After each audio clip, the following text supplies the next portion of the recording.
Hello, everyone. Welcome to our next session of the Quest Collective Chaos Take the World campaign. I'm Steve, the DM, and I hope you're doing all right on this rather hot Saturday for quite a few people. Apologies to anyone in Montana who is dealing with a winter storm alert. Um, anyway, when we last left off, the gang had delivered the staff they acquired from the ancient Empty Lord dungeon to Certifi, who had been waiting for them outside. And after much effort, they started making their way to Port Sarum. They made a few pit stops in Varrock, Falador, even stopped by the barbarian village to say hi to their friends there. Eventually, they made it to Port Sarum and discovered that uh, travel outside the port was a little rough due to the threat of a ghost killing everyone. So, with the help of a priest, they started making their way across the seas to protect the crew there as part of a deal to reach Prifddinas, city of the elves. Uh, Unfortunately for Frank, the ghost turned out to be uh, a former crewmate of his that had died at sea. But after take, defeating the spirit for the time being, they were able to continue their journey safely. And they're about to arrive in Corsair Cove. So this is where we leave off, with the gang having got a long rest. Just as a reminder, guys, take your long rest now. You guys start seeing land after quite a few days on sea, and you're starting to pull into what looks to be um, a small port that's near what appears to be a jungly area. Thorny, you recognize this area as being near Feldup Hills, where Arms was originally located. But as you kind of expected, you don't see any evidence that Arms is here. So how do you guys? Well, Oh, yeah. So sorry. how do you? Yeah, no worries. So how do you guys get up since it's early morning now?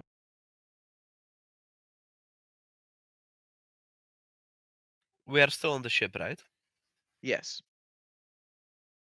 Frank would go to, fuck, what was his name? Bob, the captain. He's in the captain's quarters. Um, he hasn't noticed you yet as you enter. He's looking over some maps and whatnot. Uh, Anything you'd like to say to him, or do you wait for him to finish looking over? Hey, Bob. Hey, Thorny, what's up? Just wanted to say, have safe travels, and we're probably gonna skedaddle out from the ship. So have a good one. Uh, I don't know why. We're just porting in to restock and rest. We're still not in Prifddinas yet. We've still got quite a ways to go. This is just Oh, a convenient port stop. well, then I'm fucking stupid. Well, sorry about that. It's quite all right, Frank. I mean, to be fair, the last couple, yeah, that fight a few nights ago was pretty intense.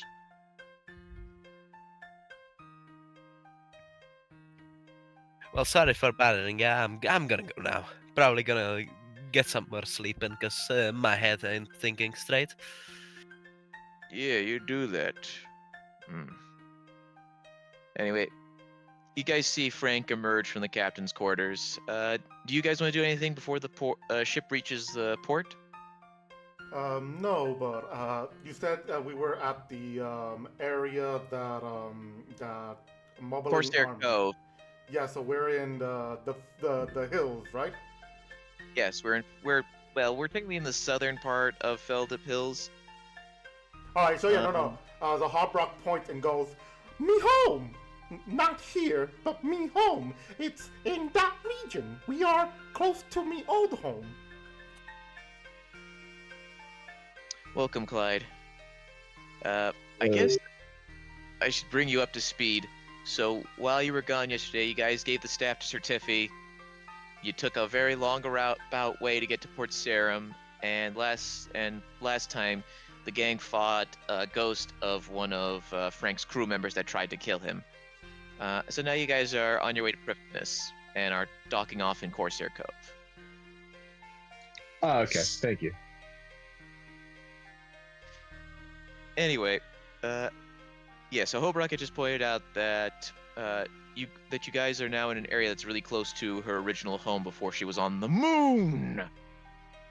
Anyway, anything else you guys like to do before arriving in the port?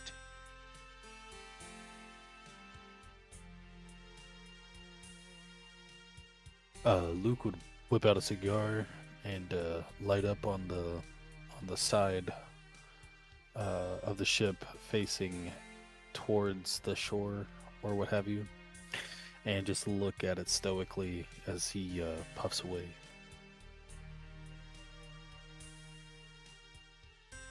All right. So yeah, after a few more moments, unless anyone wants to do anything else, the ship docks in the port, and Captain Bob would approach you guys and go, "All right.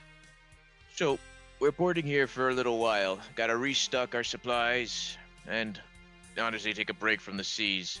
I think we should be safe to continue the journey without any further interruptions.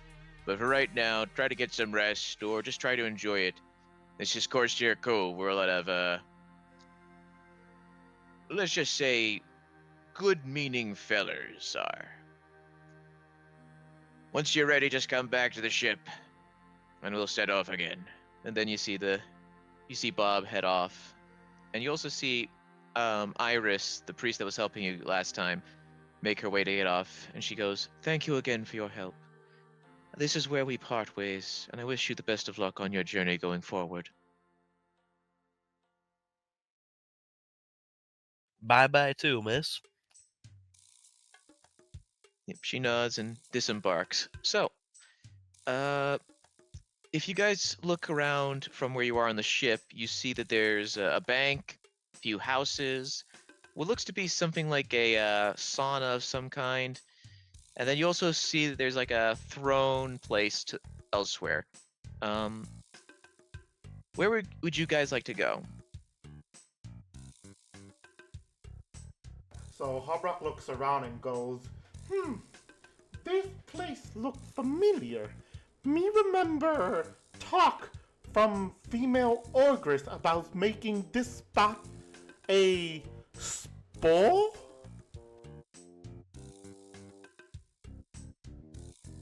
Yeah, spa. I visited that spa. Yes, Ooh. that word, spa. Me not know why they want to make a spa. Just fight each other there. A Spas aren't spa for is fighting. not a spar, you know? Like, it's a spa is where you go and I don't know what you do, but it's not sparring, you know? So, spa, not spar? Yep. I didn't even know that was something somebody could confuse until now. Common tongue weird. Obrecht really highlights how much we take for granted. Beautiful mud pits you could sit and rest in, as well as sulfur. Or not sulfur. Maybe sulfur. They had hot water. You sit in hot water mostly. In future timeline thingy, Bob? Yes. As I stand here in a place that is completely different than I remember back in the day. It's eerie. Hobrock looks at the other and she does the crazy gesture, like basically moving her finger around her ears.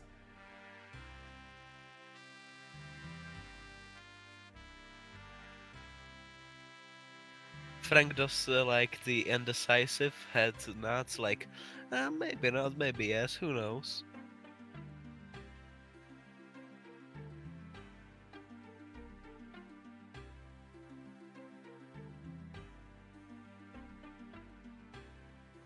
Anyways, what are we gonna do? Like, are we gonna go into the spa or just I don't know, stand here like some sticks stuck into the ground?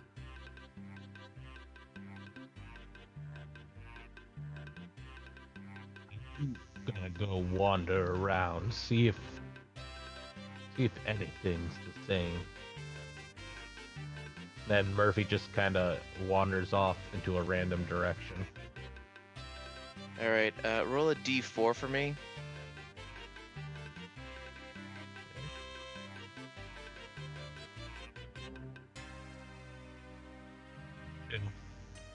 All right. So I think because it's random, let's say that means you're going west. Quick question. Yes, what's your question, Luke? Does this settlement or place appear to be riff-raffy? I mean, it's Corsairs. They're not exactly high-class people, but they're not exactly riff-raff, you know? They have a certain sense of pride and whatnot. Would I get a vibe of potential sketchiness? A little bit. You know, you probably shouldn't take them completely at their word. But you do have, like, you wouldn't really say they're going to actively try to scam you. But say we got into a bit of a debacle with somebody. Would it escalate rather rapidly, would you say? Depends on the debacle. What are you planning, Luke? What the hell, man? You know what? Just Hobrock is gonna go with Sergeant Murphy. That's what I was gonna do. Sure. That's exactly what I was gonna do. That's why I was asking. Right. We're gonna go with. Sure. We're gonna follow Murphy as well. Just make sure he doesn't get in trouble. Yeah, okay. Yeah, I'm gonna. Frank is gonna follow them too. Clyde, are you going to follow them too, or are you going to just chill out? No, I will follow them. All right, sounds good. So you guys will start following. I was an ex-guard, not an ex-criminal. Come on. Yeah, but the way you were phrasing it makes it sound like you were expecting something to happen. I don't know. My brother in Severodomin, like, are you good? Have I traumatized you? No. Or were you I'm looking chill. for some babes? Oh yeah, I forgot to ask if there was any hot pirate babes. As you're making your way following Sergeant Murphy, you do see, not necessarily a pirate babe, but a woman standing by the hot spring spa thing. However, you quickly see that she has a ring on her finger, so she is married. Anyway, you guys walk through the Corsair Cove on your way to the west. And you mostly see just some pirates and whatnot walking around, getting ready to ship out or looking at their at their loot and whatnot. You eventually start leaving the sort of wall around, like there's like this kind of mountainous, like not a mountain, but like a rock formation that kind of provides a natural wall to the north, and you start making your way past that to continue west. So you're outside the confines of the Corsair Cove, and as you keep going forward, you see a campfire with two men around it, and in the distance you see an impressive-looking structure that's out in the ocean. Sergeant, of the two men that are by the campfire, you recognize one of them as Lord Marshal Brogan. He looks to be deep in thought, and the other man that he's with is simply sitting there and meditating. Okay. I rush over to him. The Lord Marshal Marshal broken. Lord Marshal turns around and looks at you and says, yes? I've been seeking you in over 10 years. Well, that's a little concerning because I don't think I recall ever seeing you. story, but I remember Arms, your project that you are planning to set up somewhere around here. How'd you know about the... Hold on a second. You're that fell that Temple Knight was telling me about. The one claiming to be part of the organization I'm still setting up. He kind of looks at you, and how would you describe Murphy's appearance? Besides his like clothes, which very much probably still look like his arm. It's probably his arm's uniform. But like, how would you say Murphy looks face-wise? Does he look like a sane person, or does he look crazy? He's very rugged and weathered. He looks like he's been through a lot, and he's definitely got the stench of alcohol on him still. His arms uniform is definitely old and wrinkled. Probably dirty too. Lord Marshal looks at you a little concerned. Are you sure you're all right, sir? I'll I have a feeling that you might have hit your head or something. A lot of people say that, but no. I mean, yes, I'm fine. Well, sort of fine.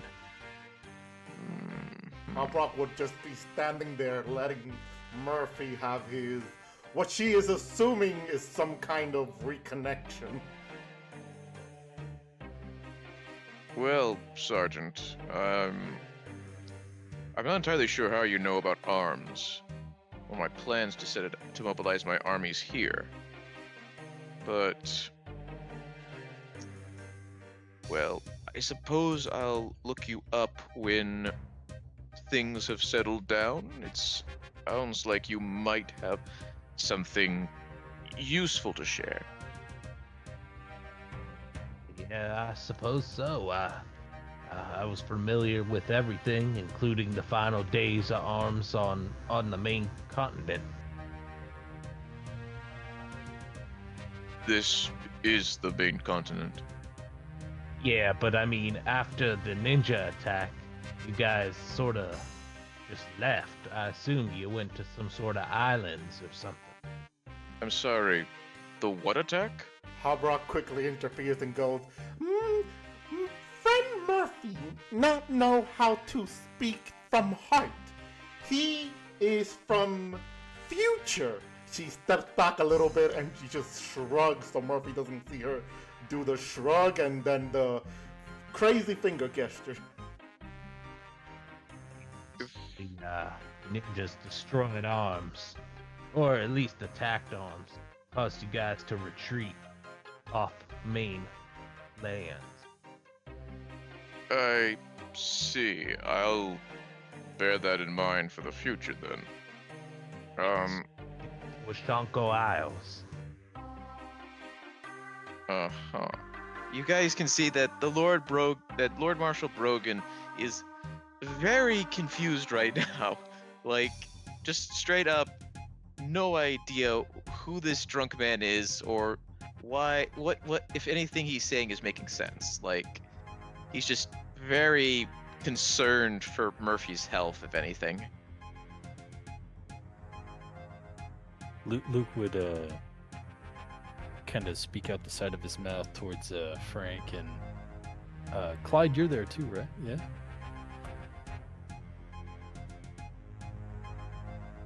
Yes. Okay.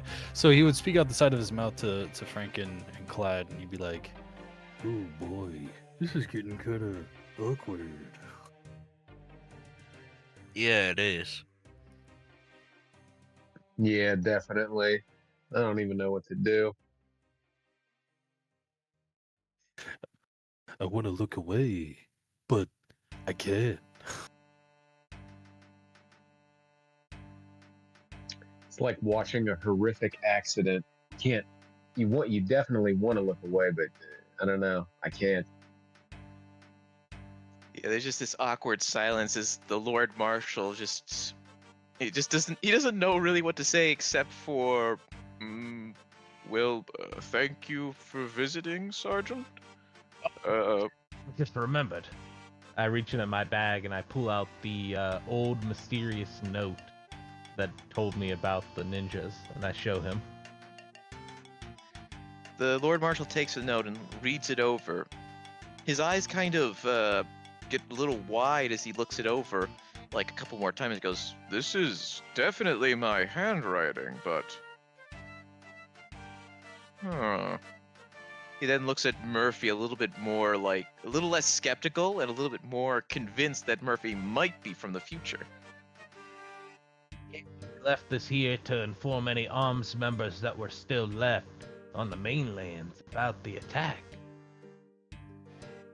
This doesn't make any sense.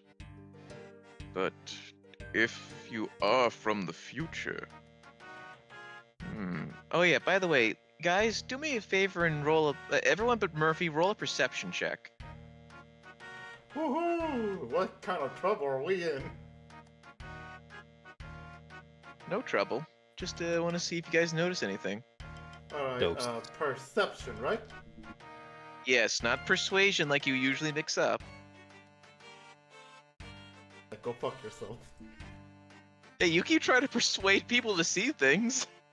I mean, I'm persuading them to come out. Also, I got a 18 flat. Very nice. Oh yeah, so, the gentlemen who are rolling the digital dice, remember to say your results out loud, please. I got 14. I got an 8. I got chills. There. Oh wait, sorry, I got a 2. Okay, Hobrock and Clyde, as you look at the note, you notice there's something off about it. Unlike a lot of the notes you guys have seen during your travels and whatnot, something about the paper it's on looks different from how it is. Hobrock, you feel like the paper that Murphy showed is like a different texture, like almost fuller, if you will, as though it doesn't really belong in the world. Frank and Luke, you're more distracted by the fact that briefly behind the Lord Marshal, the guy who was sitting down just starts floating a little bit. Everyone else doesn't notice it, but you guys notice it, and then he sits back down. I look. Frank looks at Luke just like the non-verbal communications of looks, just like, are you seeing this?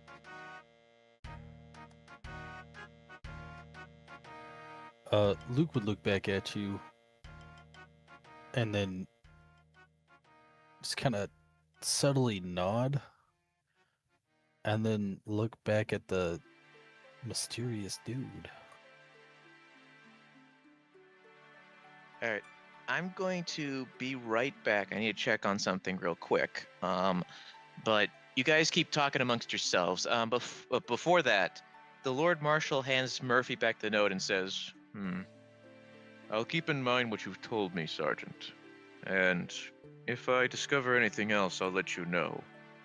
But for right now, I must continue to plan out my mobilization efforts. I wish you the best of luck on your journey. Lord Marshal. He nods and then turns back to the fire. Now I'll be right back. You guys talk among yourselves for a second. I shouldn't be too long.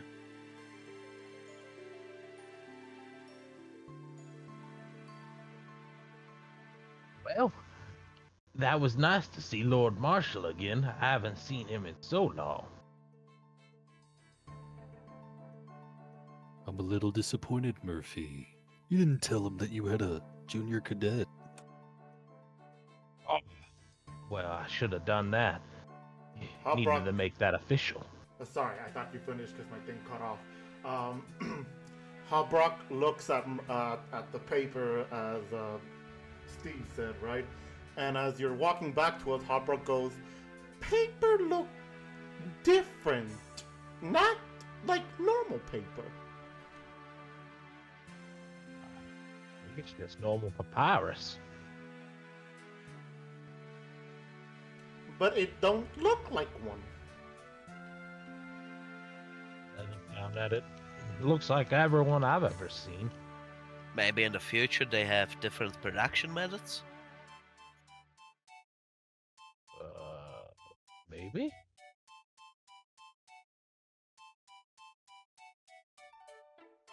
I hold out the paper to everyone else to show it. I go, does it look different to y'all? Do we have a A comparison? bit. What'd you say, Luke?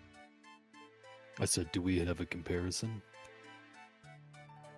Habrock probably tries looking for something like a papyrus also, and she has one, but it's mostly just covered in blood and broken. You could tell that she used it to wipe off the blood from her body if she's ever wounded or if she has blood on her. Oh wait, don't we got books? Wouldn't that be on the same? Oh yeah, probably. I pull out the exorcism book I borrowed from the library. I don't know, like it looks a bit different. Yeah, me think it's very different, not tiny different. It looks like it's not same paper. She says that she's trying to figure out a word in her mind without reverting to Orcish tongue. I think paper is paper, and we should probably leave it at that, you know, like, you write on it, you can probably wipe your ass with it, like, it's the same.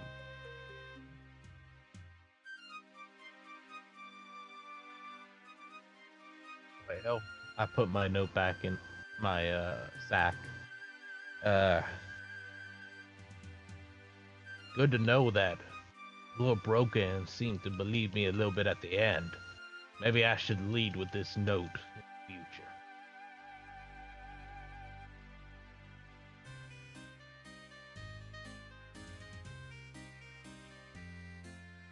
So are you trying to talk to Steve? It's just stating in general. Oh, okay. Yeah, sorry. I just wanted to make sure that the silence was very loud. Oh yes, the sound of silence. Well, Habrock looks at Murphy and goes,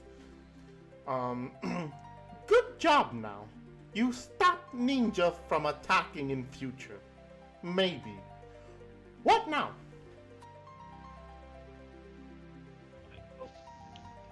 I suppose I just focus on the task at hand, and eventually I'll return to Lord Brogan and help him with arms.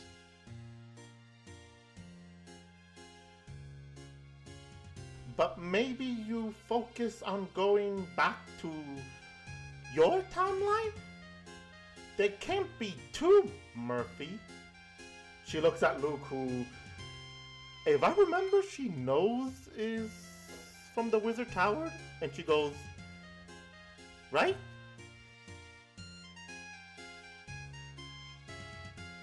What? Oh, because she basically told Sergeant that he probably shouldn't stay in the past and try to join this timeline's arms, just in case if he ends up countering himself, because they probably shouldn't be two Sergeant Murphy at the same place. And then she looks at you for confirmation, since you're technically the smartest one here to her. I'm technically the smartest. Technically. Technically, sir. Technically correct is the best kind of correct. I don't remember if I've even talked about the tower in this continuity.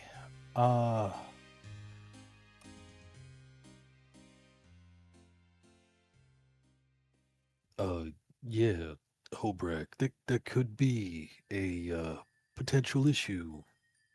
Yeah, I think you're on the right track. And to stay and fix every mistake I've ever made in my life. But you are right. I do have people in the future I wish to see again.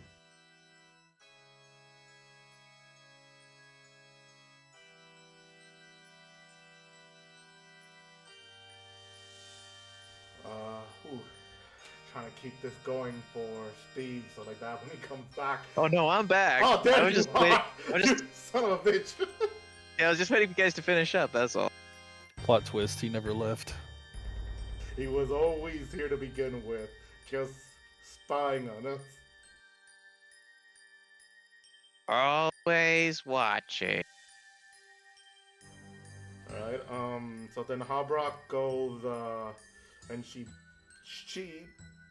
pats Murphy on the shoulder, a little bit too rough, cause orc strength. She goes, well, we're here to help you go back to your timeline. If we can. If not, you on your own. Friends like these, who need?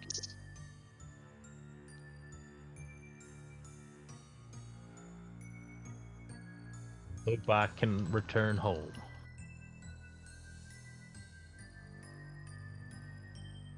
All right. With that heartwarming moment aside, is there anywhere else you want to go to while you're here, or do you want to head back to the cove and maybe just chill out there? Hobrock would probably just go back to the Grove, because she knows home is somewhere.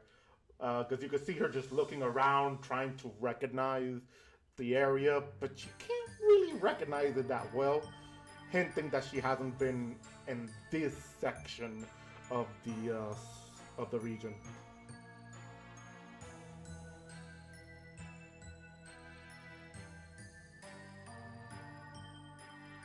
All right, that's a safe bet for everyone else just to head back to the the cove. Yeah. Cool with me. Yeah, that's fair to say. All right, so you guys just start making your way back to Corsair Cove. When you get there, you start smelling something tasty cooking. And you see the pirates all lining up the Corsairs all lining up to get some delicious lobster.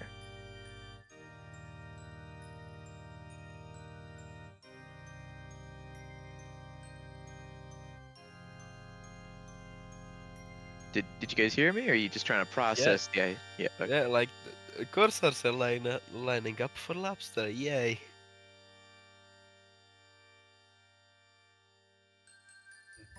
I'm going to drink myself silly when I get to that ship. I must make sure I have an empty belly.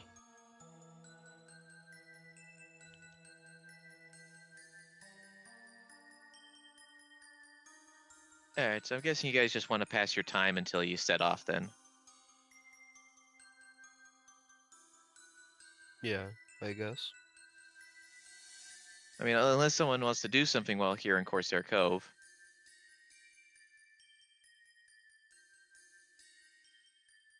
I once. All right. Place got like a. Actually, never mind. Yeah. Yeah, unfortunately, there isn't much to do here. I mean, technically speaking, the cove is like one small part of this area. Like, I mean, there was the impressive building to the west, further past the Lord Marshal, but you guys came back here. So, I mean, do any of you want to get something to eat? Because, like, I think the Corsairs are willing to share some of their lobster if you guys are hungry. Yeah, Clyde would turn to Hobrock the would group. definitely. Sorry, go ahead. Clyde would turn to the group and he would say in a very solemn tone, he would say, I believe we have been adventuring together long enough that I must admit something. And then he would take a very dramatic pause and he would say, lobster is my favorite food. Hobrock just looks at him and goes, mine is human and cow. You can never taste difference. And she proceeds to walk in the direction of the lobster. Well, in spirit of sharing things. In case it wasn't apparent, I really like cigars. This may come as a shock, but I like alcohol. We are all learning a lot today. I am very glad. I like a good steak, but some lobster would do. And so everyone, but I assume Sergeant Murphy gets in line for the lobster. And seeing Hobrock, the cook gives her 3 lobsters, recognizing that she is probably going to be a lot more hungry. And having overheard Clyde, he nods at him and gives him 2 lobsters. Everyone else just gets 1. There's also beer here, Sergeant, so don't... It's not any classy kind of beer, it's just like generic beer. But it goes down well either way. As you guys enjoy some well-cooked lobster. The shells are nice and orange, like radioactive orange that we all know from RuneScape. The tails are delicious. The claw meat is nice and got that nice texture to it. And yeah, it's a good time overall. By the time you finish, it's a little like late afternoon, and it's probably time to reboard the ship, unless there's something else you want to do while you're here. You said there was a cool building, right? Yeah. After finishing that lobster, I'm gonna let them know, hey, see that building over there? Go check that out. Let's go.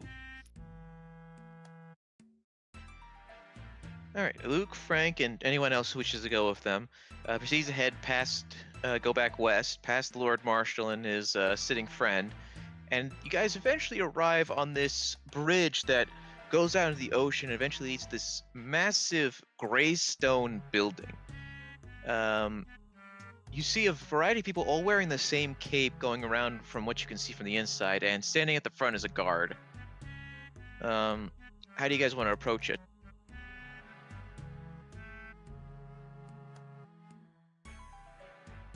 Frank would just walk up to the guard and, hello there, good sir. What kind of building is this?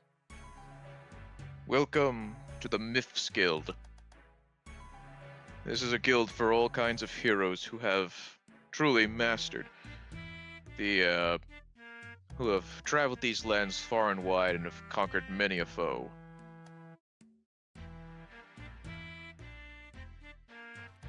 Well, does consider fighting with a group of people who want to probably destroy the world and defeating a ghost count? No, that might get you in the Champions Guild at some point. But no. Join this guild, you need to do something truly remarkable. Hobrock asked, like what? Well, one of our more recent members who've joined was an adventurer who, after exploring an ancient dragonkin temple, bested a large, highly evolved dragon and saved the entire world from it.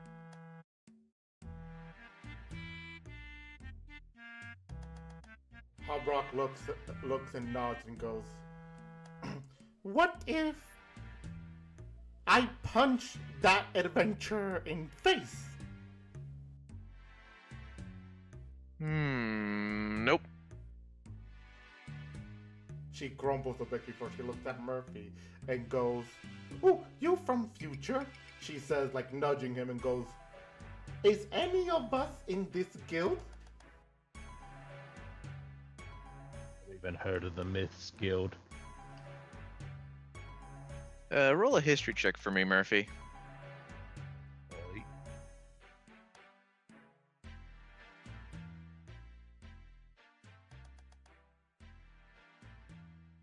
That one.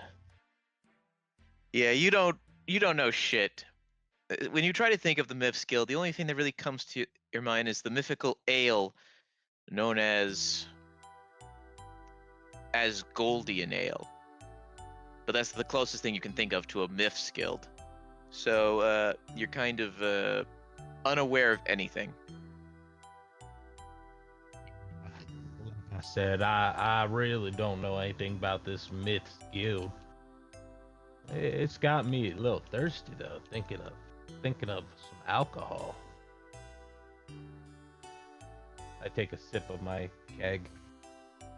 How does thinking of a guild make you thirsty for alcohol?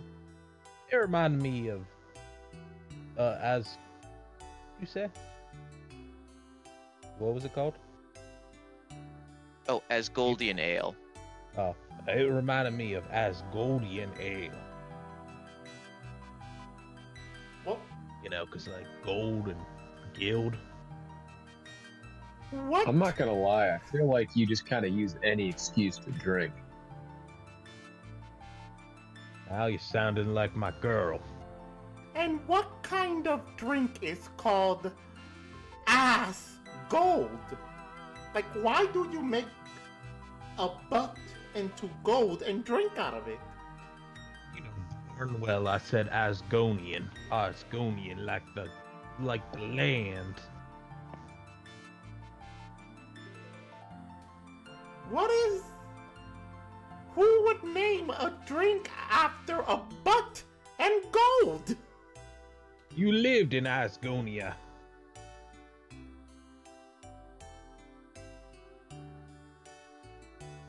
Future is weird.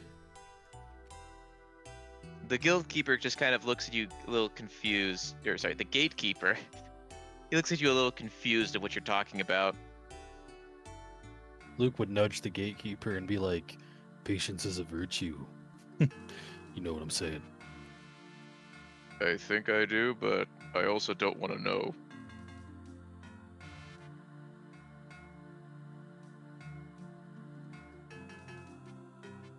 Anyway.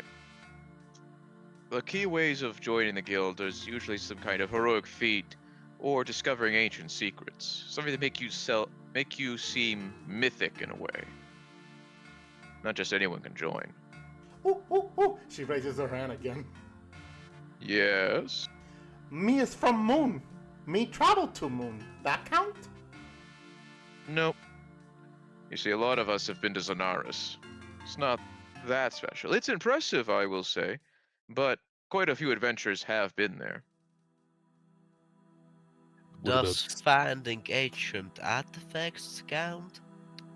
Well, that depends. Did you come upon any ancient secrets with those that might have world-shattering revelations? We found the Codex Maledictum. Did you get to read it? Nope. Then I'm afraid that doesn't count. I'm gonna go out on a limb here and assume that going toe-to-toe with the barbarian chieftain and living doesn't count either. No. I think quite a few people have actually done that. He got beat up. Yeah, I kind of assumed so. And she tried to give him that. This is a long shot, but does working as a mercenary with a near 100% satisfaction rate count? No, but you might be able to get something from the Servants Guild, like some kind of membership there. I will keep that in mind if I ever need any help. I'm glad, thank you. The name's Clyde Christensen. I'll keep you in mind, Clyde. But it sounds like you're not quite there yet, but it does seem like you're on the path.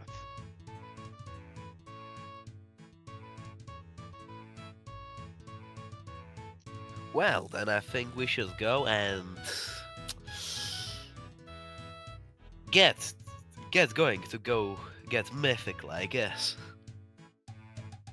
I wish you the best of luck.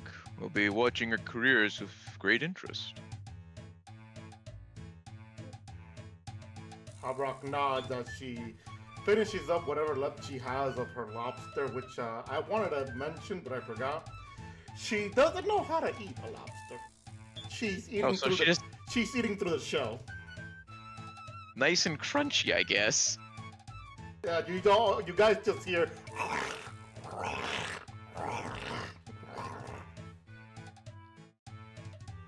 Anyway, it doesn't take too long for you guys to make it back to the ship. Bob is waiting for you, and he goes, "You ready to ship out?" Yep. Yeah, this place has confirmed that we are not mythics. So, let's put it in the rear view. Alrighty then. Oh, by the way, Sergeant, we got some fresh ale down in the hull if you want to drink some. And then Captain Bob sets off to get the ship in working order for you guys. You know where I'm gonna be. I start heading to the spot with the ale. You make it down to the hull, and you find a few off-duty pirates drinking. Well, not pirates, sorry. Charter crew members, I think is the proper name. When they see you, Sergeant, they pour you a glass and hand it to you. I start drinking. I thank you there. Arr. And so, unless you guys want to do it, is okay. So before we officially set off back to Prifddinas, anything else you guys want to do before we go? No, I'm good. I think I'm good. I don't think I have anything else for me to do. I'm big chillin'. We can go if y'all want to. Yeah, I can go too. Just wanted to be extra certain.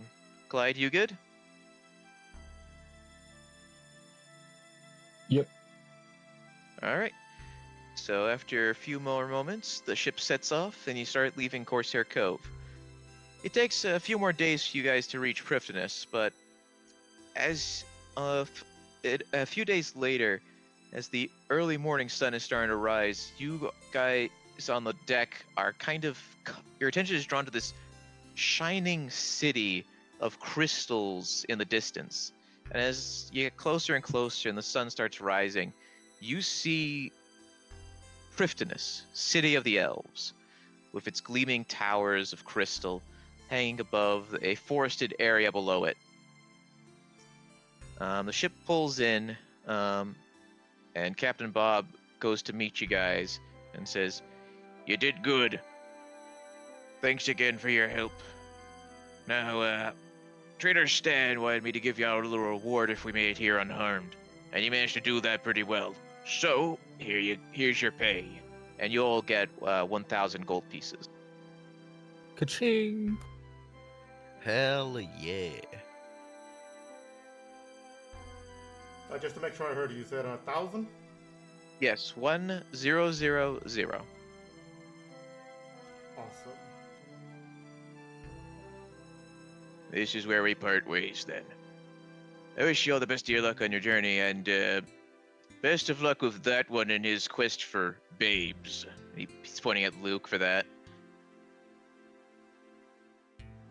Also, for people at home, yes, I know I'm using a very nice detail of Prifddinas, but it's the only one that I could get that actually shows the city and not just the tower. So blame the old school RuneScape community for having bad cameras.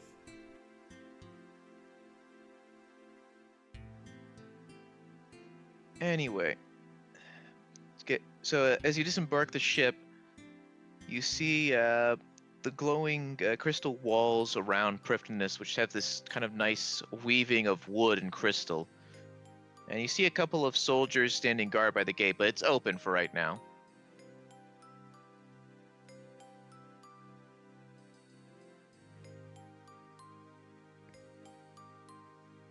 What brought kind of ale you some. think the elves got? I don't know, but City of the Elves, more like City of Glare. So shiny. Why is it all shiny?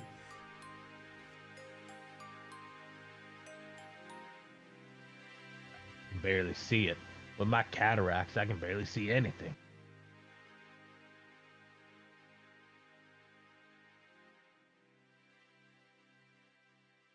Hobrock looks over to the gate and goes, "So we walk inside, or we do something else?"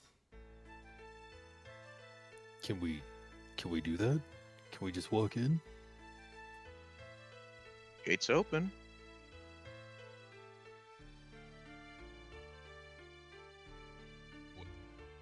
Okay. I start walking towards the gate.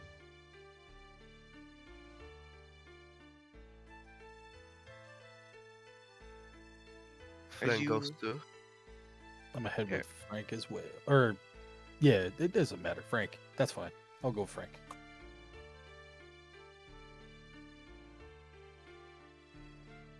All right, as you guys approach the gate to Prifddinas, you arrive, and the guards don't pay you much mind as you enter. As you but you definitely see that they're much taller and bulkier than you guys are. Well, maybe not as bulky as Hobrock and Luke. And you can definitely make out their pointed elven ears. And you're also drawn to the attention of their rather vicious-looking but impressive crystalline halberds that just are very nice-looking. And entering the city, you see a lot more elves, more dressed as civilians, walking around, carrying out various tasks. You see to your south is some craftsmen working on various different projects. And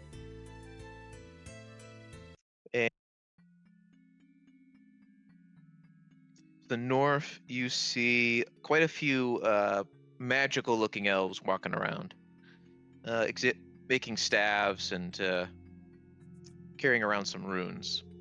Where would you guys like to... And then also ahead of you, you see this big central tower. Where do you guys want to go first?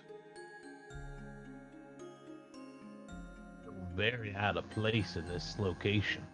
Is this how Hobrak feels in every human city? I want to say something, but I don't know what she would say to that. She's just, I guess I'll just have her distracted at how the shining every city is and how tall they are.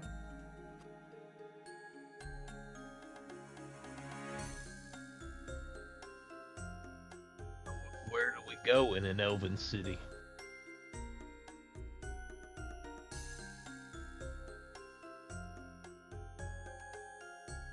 I don't know, never been here, so. Oh, you know what'd be a good start? Can I look around and see if there's like a church-looking building? Yeah, you can see a bit to the distance. You see something that looks like a church in the northern section, like past all the magical-looking elves. Church area. And I say, there's like a church over there, I think. I squint. That could be a good place to start about maybe finding an artifact of their god.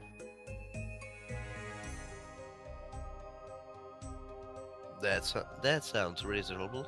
Let's go then.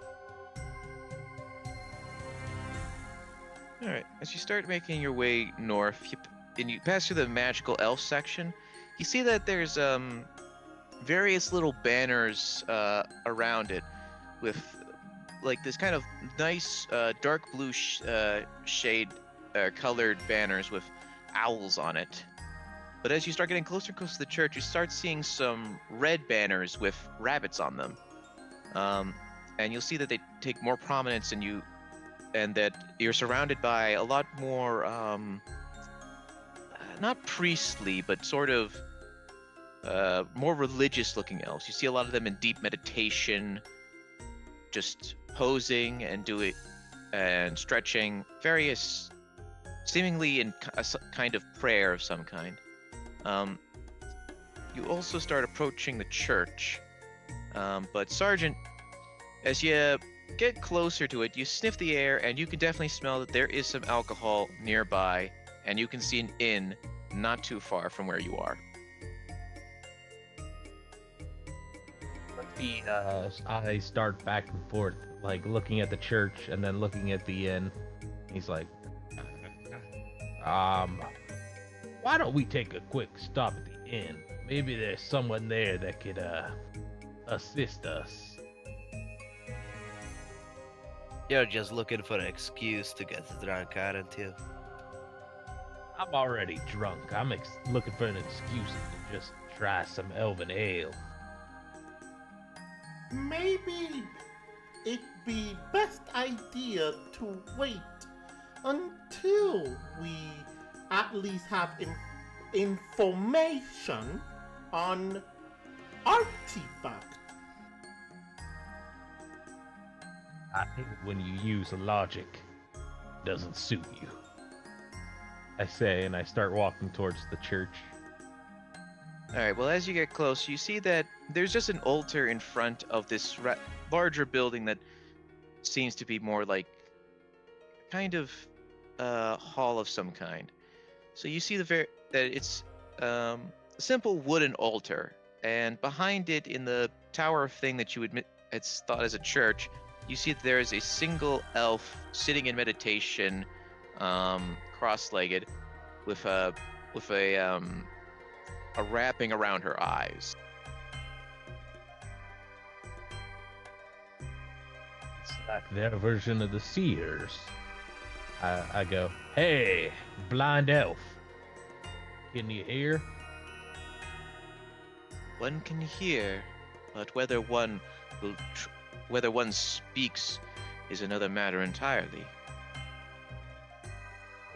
He do speak. Damn, you've got the calm of someone who's seen lifetimes. Approach, wanderers from afar. There is much we must discuss.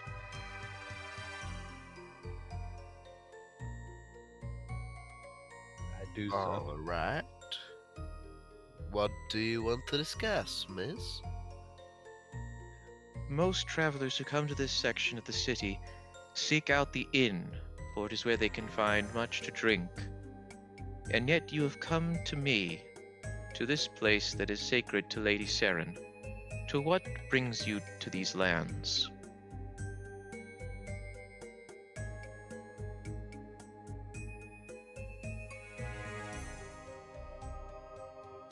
For an elven artifact, probably an important one tied to the elven goddess. Yeah, we're in a race against some asshole named Hugh Darrow. I see. And what is your end goal in claiming this artifact? Making sure the other guys don't get it so they can do evil stuff with it. And why should I trust you with knowledge?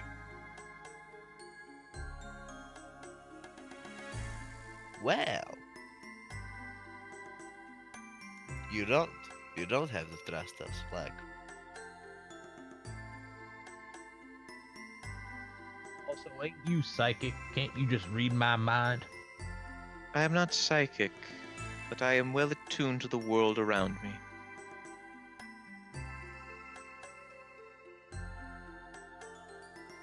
Albrock goes, what? What we have to do to get you to trust us? We in a hurry. Haste is the path to destruction. If you act without thinking, you are bound to fail in your task. But as Look. to Go ahead, sir. what I want, there is a matter of interest to me. To the south, there is, in the forests of Taranwin, there is a hermit. He and his family live quite a ways away. If you can deliver a message to him, I would be most appreciative.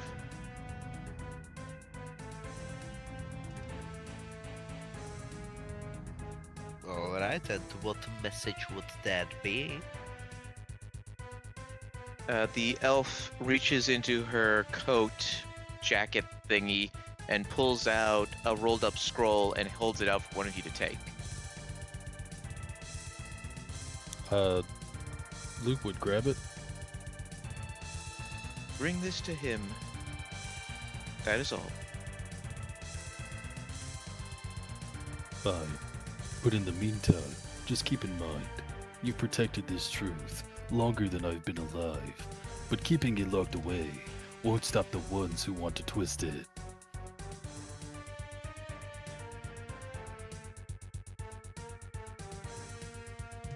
There are many things you must learn in this world, young man. That not everything can be given freely.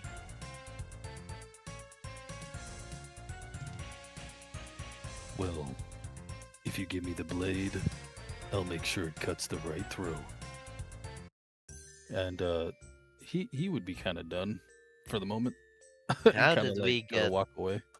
How did we get from delivering a message to cutting someone's throat in this conversation? The path to your destination is a winding and meandering road. There are many ways to reach it. One without bloodshed would be most appreciated.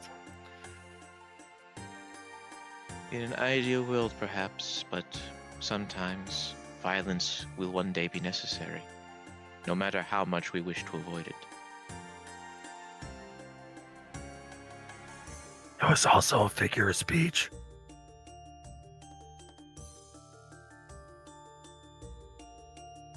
Well, I suppose we should start heading to the forest then, after we stop at the inn.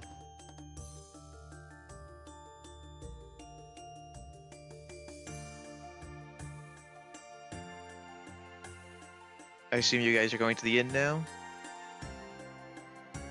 Yeah, Hobrock is just following everybody else's lead now. She is confused beyond shit. Alright. Well, as you guys reach the bar, it's a simple place, a single hut of one bartender polishing some glasses as you normally see bartenders doing. She looks at you guys and goes, "What'll your order be?" Your elfiest alcohol.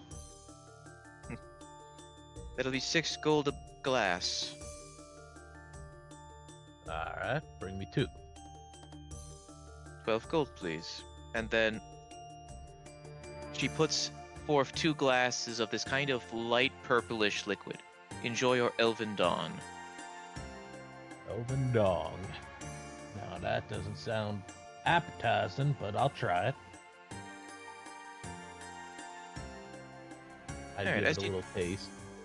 As you take a sip, it tastes a lot more refined. It goes down smooth and tastes.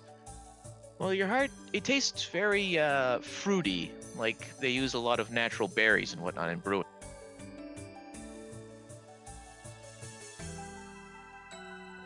It's fruity. Like a, what do you call it? A fruit.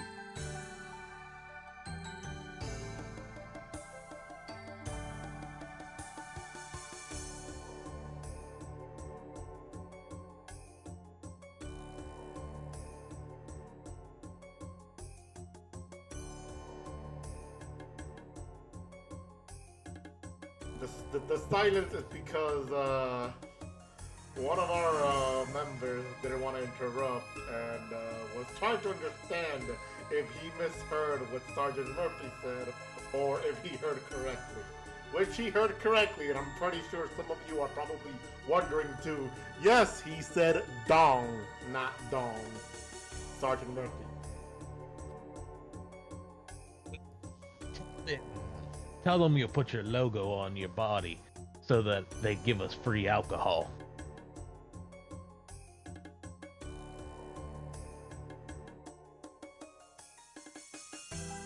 Luke would tell the barkeep individual, I'll take a water, please. I feel like I may need to keep my mind clear for the next few days.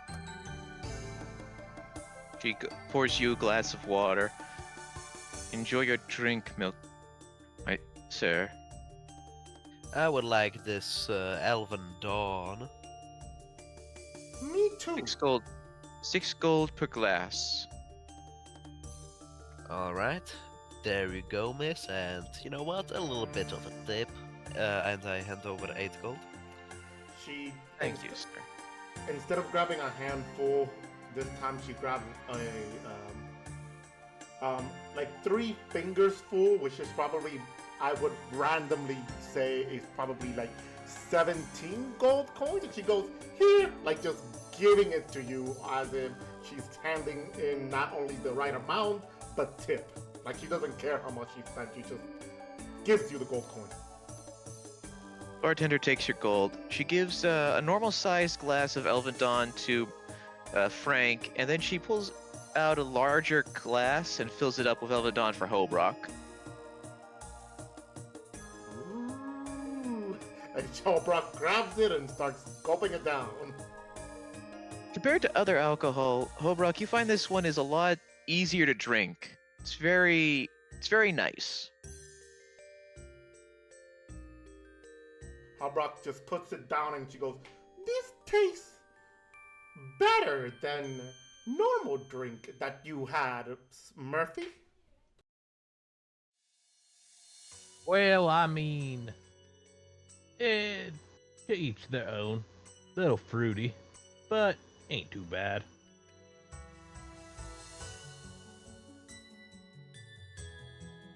So, what brings you five to Prifdnis? I don't see too many adventurers like you come.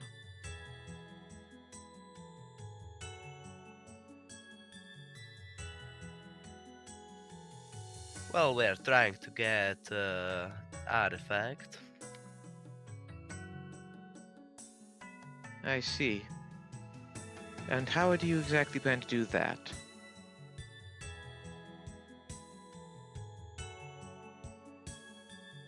We are in the middle of trying to figuring that out. At the moment, the only lead we really have is reaching this hermit on behalf of someone at the church. But this... Could I interrupt? Frank would kick Luke in the leg and just look at him like, in terms of shut the fuck up, you know? This individual in church, was she a blind monk? I don't know. I had my glasses on, and it's I don't remember if it was well lit. Hobrock goes, she knew that Luke was tall? Sorry, I meant to say that like in a question.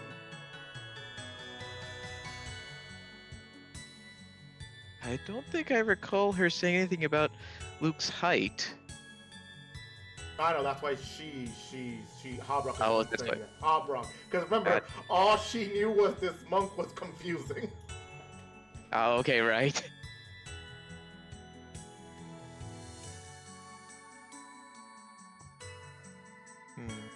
She's spoken. The voice. I think she spoke in like riddles and you know, just in a complicated manner.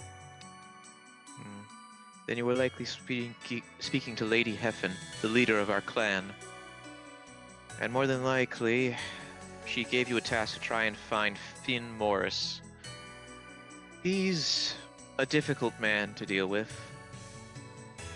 He's decided to isolate himself from the rest of Prifdnis and remain in the forest of Tiranwin, even though the civil war is over.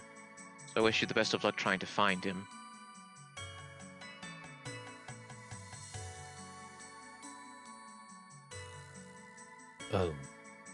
Why would he choose to do something like that? Let's say he's a bit more of a traditionalist when it comes to following the teachings of Saren. Believes that civilization is wrong and we should all live in the forest like a bunch of squirrels.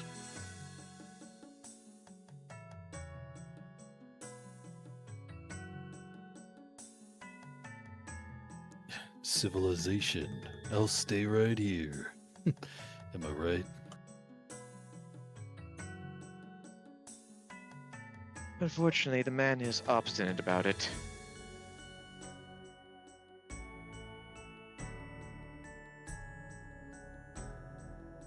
to each their own, but unfortunately, now it's our problem. Yes, unfortunately, the way to his no, not many people know who it is outside his or how to reach him outside his family. Do they live here in the city? Well, as far as I'm aware, the wife is dead, but I do know that his child is around here. They usually come here maybe like early evening, get a drink. They're a bit mischievous, so don't expect a straight answer from them. Oh, isn't elf named Jen, is it? No, their name is Gwyn. Okay, thank God. You bastard. Hey, we're in Priftness and I need characters. Hey, we're in It's Priftness fine, and it's I fine. need You're still a characters. bastard. So gonna just wait here for Hey, this Gwyn. It's fine, it's fine. Need You're still a characters. bastard. Oh, hold up now, hold up. Did anybody else hear an echo? No? Okay, so I didn't hear an echo from you, but okay, could be just a one-off thing. I'll assume for now. Continue. Sorry, let me. I'm gonna be semi-AFK to keep an eye on the stream because that was weird. So continue the rest of you. So, this Gwyn, does he have any identifiable characteristics? Will we know him when we see him? What's the deal? They often wear their hood up. And their most definable features, if they ever put their hood down, is a very long braid. They're shorter, maybe around 5'5", I want to say. Bit shifty, sits by themselves. You'll know them when you see them.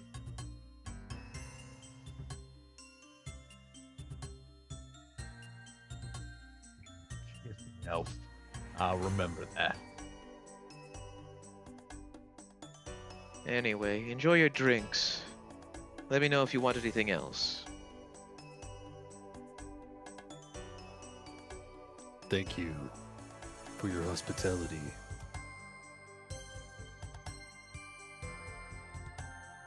So I guess you guys are just gonna be waiting around the bar. Yep, I think so. Luke will find a seat, lean back in his chair, prop his feet up, sip the glass of water, and then chill. Alright, so as you guys are chilling, time passes. You see a few more patrons arrive, stay a while, drink, eat some stew, before heading out. It's later in the day. You see there's a lot more people around. The place is a little bit crowded. But I'm going to need you all to roll me a perception check real quick. Frank is AFK, so he doesn't have to roll it right now. But everyone else, roll perception. I Question. got a flat 15. 14. Just out of curiosity, with the information provided, would we by chance be able to have advantage? No. Clyde, what'd you get? Because, we're trying to... I got a nat 20. Beautiful. And All right. Okay. Luke. Okay, you guys all see this one hooded elf slip through, come up to the bar without anyone noticing them, snatch a glass of Elven Dawn that had just been put on the table, and disappear into the corner of the bar. Clyde, you especially notice that they seem to be not exactly well armed, but like they're definitely carrying a lot of equipment on them. You can make out that they also picked a few pockets along the way, and they're sitting in just in the far corner of the bar, enjoying a drink.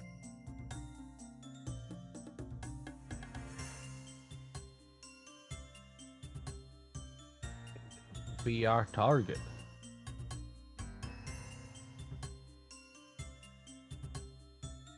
That looked like him.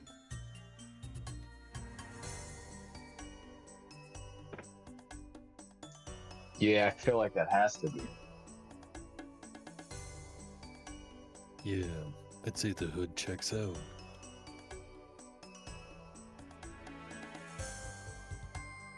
Who wants to approach?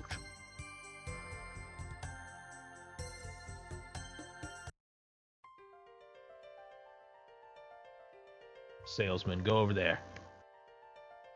Frank is kind of AFK right now, so I don't think he can. I said Clyde. Oh, Clyde. Sorry, you said salesman, and I assumed. Anyway, Clyde, it's your move. Okay, so Clyde would go over there.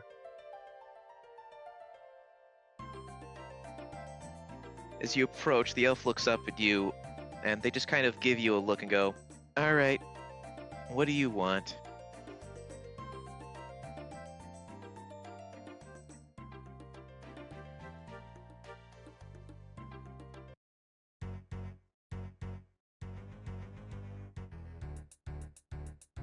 Did I lose connection? No, I'm. Did everyone hear me, or? I heard you say, okay, what do you want? But I don't think. I don't know if anybody else was responding. That's why. I mean, yeah. I mean, it was a Sorry, hold response. on, it messed up. I think he's Oh, good now. All right. Okay. So I would first mention to him that I saw that he pickpocketed a few patrons along the way. You got some decent eyes there, especially given that you probably can't see anything out of that thing. But you also don't have any proof. I guess I don't have any proof necessarily, but I mean, you seem to have a lot of equipment on you also. And is that going to be a problem?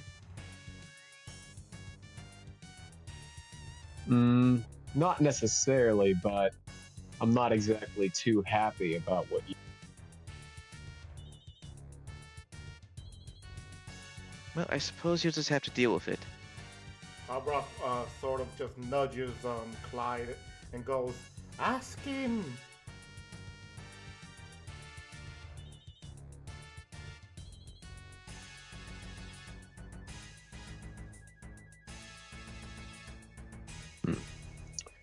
Actually, Hobreck, why don't you try to do some of the talking? I think that would be interesting to see. Albrock just grumbles for a moment and looks at this elven hooded figure and goes, we looking for your daddy. Do you want to say that again? Luke face palms. We are looking for your daddy. Is this some kind of joke?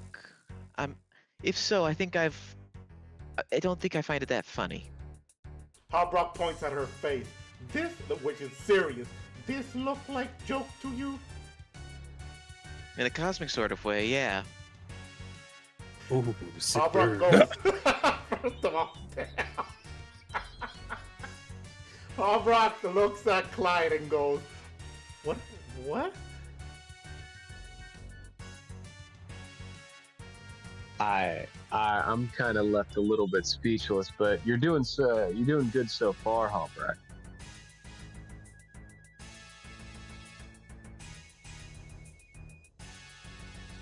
Albrock just looks back and goes, we have message to deliver from... She looked back at Clyde. Who again?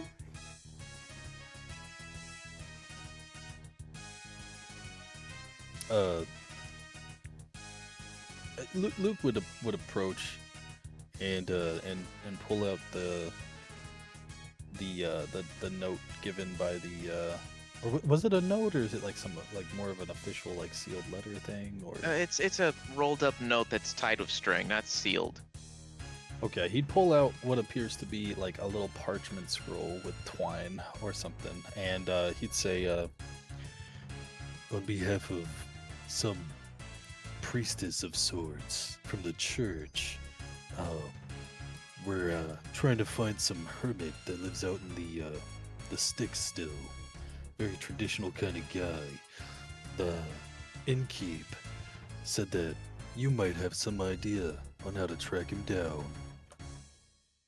At the mention of traditional guy, you see the elf's face kind of just scowl.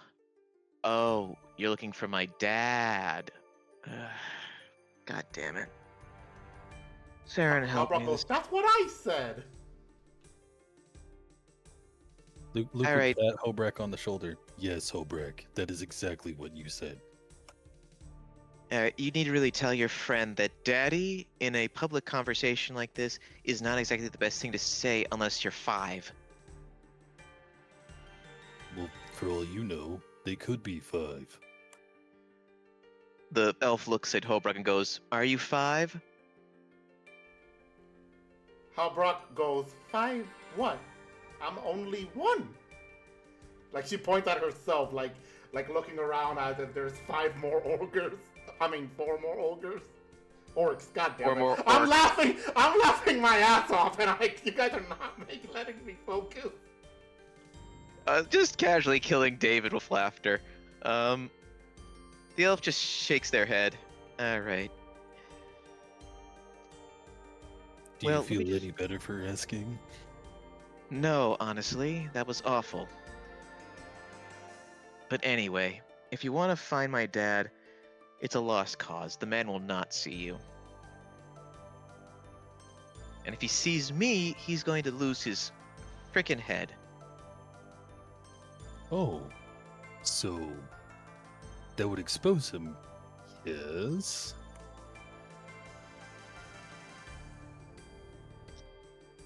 Fine, but I want 500 gold. Hobrock 250. just grabs her entire pouch. This enough? Oh. Yeah, just give me the whole pouch if you don't mind. No, Hobrak, put that back.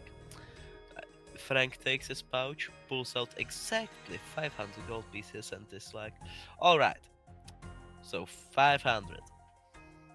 Take it. The elf takes it, a little sad that they weren't able to get the whole coin pouch. Goes, all right, let's move then. And they finish off their drink, leave 6 gold pieces on the table, and then start motioning the party to follow them.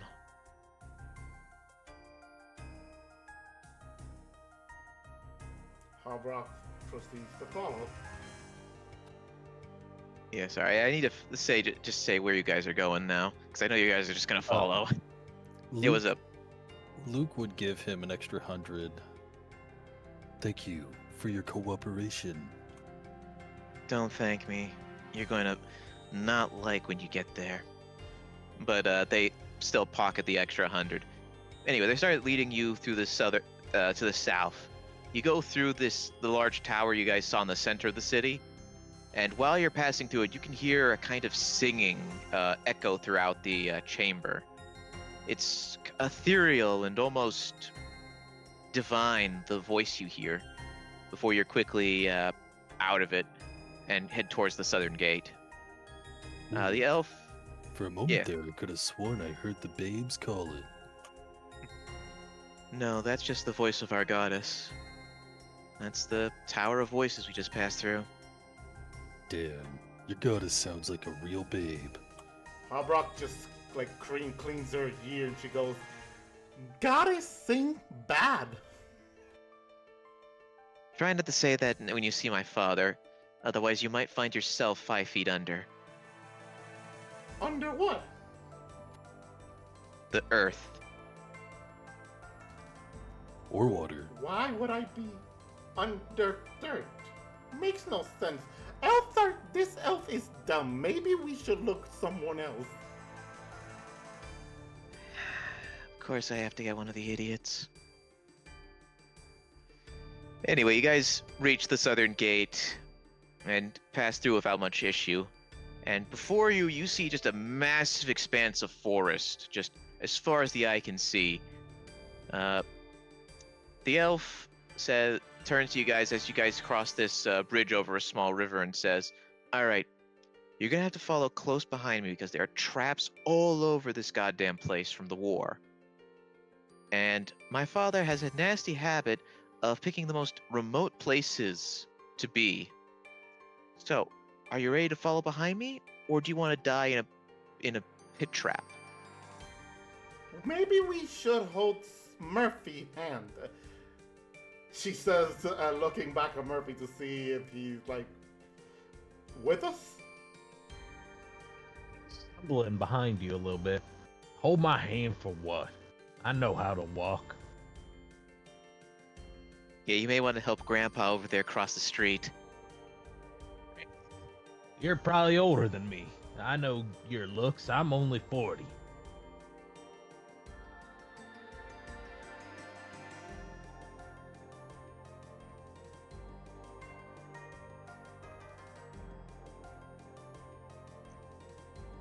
That's just how humans age. Man, is this elf a fire? Because he is burning all of you right now. Jeez. Yeah, do yourself a favor there, Shades. Take those off before you walk into a tree. Okay. Okay.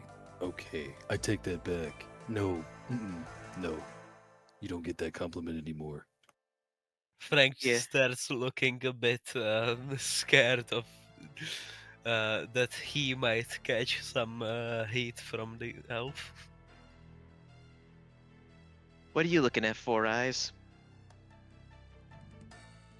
Alright, so first of all, these glasses are purely cosmetic, and also for the perks of wearing them. So, how old are you anyway? Wouldn't you like to know, Glasses Boy? Wouldn't you? Alright, fuck you. Word more about Clyde. He's got like tiny little holes in his helmet. That's all he gets to see out of. I can see perfectly fine. Yeah, I always wondered how you can see through that, like...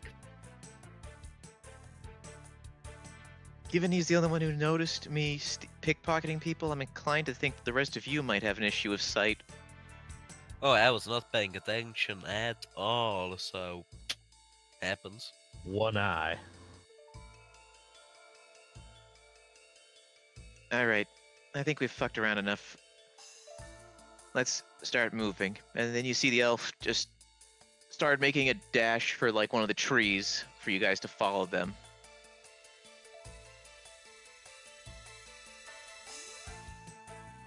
Well, we are running, I guess. Since I was in arms.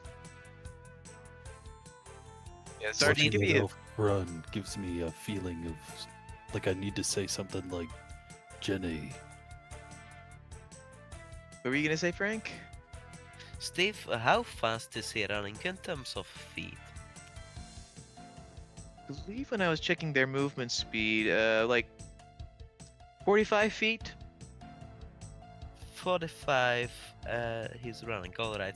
Then I'm gonna use my bonus action to dash and my action to dash, which makes me move at 120 feet.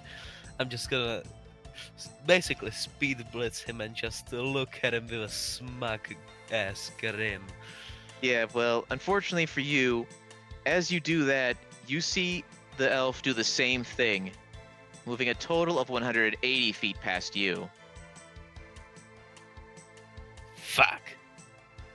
Yeah, if you want to try catching up with me, you might want to start fighting in a civil war. And then you see him disappear into the forest further. Why would I Frank, fight in now civil he's faster. I say sarcastically. Well, Well, yeah, he's fast. Fuck. we better start moving our legs a little bit more. Alright. So guys, I want you to all roll me an athletics check real quick.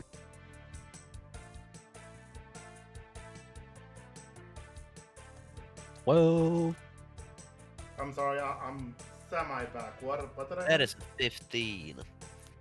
Gwyn is racing everyone because Frank decided to show off his dashing. So roll me an athletics check. All right, so we got a Alright. So we got a 12 from Luke, a 15 from Frank. Sergeant, what'd you get? And Clyde is flexing on you guys, I think. What'd you get, Clyde? I got a 22. Alright, so I just So, think we just hold need up, hope. Athletic check? Yeah. Ooh, I see advantage. Let me see that. Sadly, no, but so let me roll normal then. Oh, natural 24, 27! Very nice. Alright.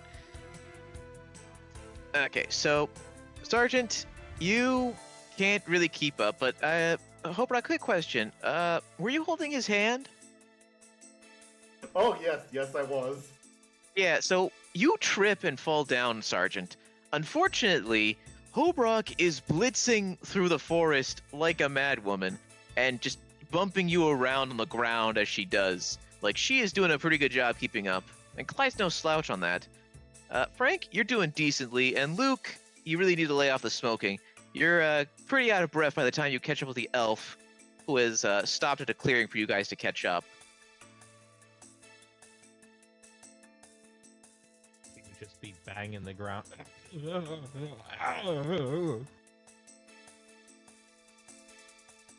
Albrock, completely forgetting that she's holding on to his hand, is looking around like, what is that noise?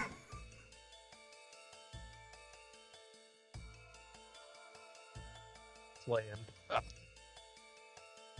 And then as we get to the field, Murphy be there laying on the ground. Why? Why? Why not? Man, I knew he wasn't going to be in fit condition, but goddamn, that is quite the ways to get around. Albrock like sort of lifts Sergeant Murphy up by the arm. She goes, oh, ooh. She then just proceeds to just drop him. Yeah, Sergeant, you take Ground for a bit. Sergeant, you take 1 bludgeoning damage from that. Why? Why, Orc? Why? Because me forgot. All right then. All right. So we're like, this is as far as I'm gonna go. My father is right through this grove or group of trees over here, and they point to like this set of trees that at first doesn't look like you can walk through them, but if you look a little closer, you see that there is a pathway if you crouch down to sort of like crouch walk through it. I'm afraid that if I stay here, my father is not going to be happy, and it's going to be impossible for you guys to actually deliver that letter. You have bad relation shop with Dad? Yeah, it comes to the fact that I ran away from home and participated in a civil war to try and, live a normal life and not hide in the forest while everyone else is fighting. Normal kid stuff. You brave. Your father need understand choices. You can go talk to him with us. She said that she's trying to go grab your shoulder. Yeah, the elf just dodges your grab and says, nope, nope, nope, nope. If the old man doesn't want to talk to me, I don't want to talk to him. He has had, and Gwyn pauses for a second thinking about it, a few years to try and find me and talk to me in the city. But no, old bastard just decides to sit out here, like, just waiting. Like, he didn't even tell me my mom died. Albrock goes, Oh, that's dark, like, holy. Yeah, fathers. They got a way of leaving scars, even when they never swing the blade. Yeah, so let's just say, if he wants to talk to me, he has to come find me. Anyway, good luck. Bye. And then the elf Well, just. Yep. Oh, go ahead. I was gonna say, like, well, you don't gotta face him alone, but you do gotta face him eventually, because running don't shrink the shadow, only stepping into it does. Yeah, nice metaphor there, pal, but unfortunately, you don't know how fast I can go. And then, like, just to prove their point, the elf just kind of disappears from your sight, like, almost instantly. And you just hear them jump through the trees and disappear.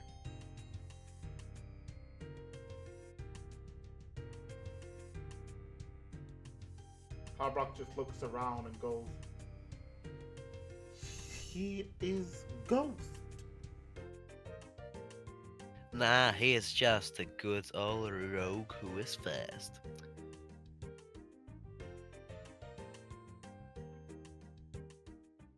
Harbrock points at the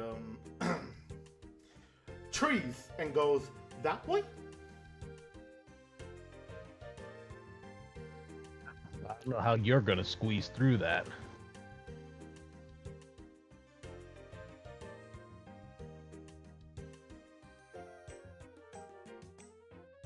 Alright, so Harbrock will try to squeeze through that, I guess.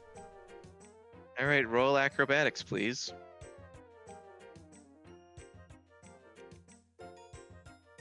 Oh, hey, that one skill that I have that is not that high, but not that low. Let's see.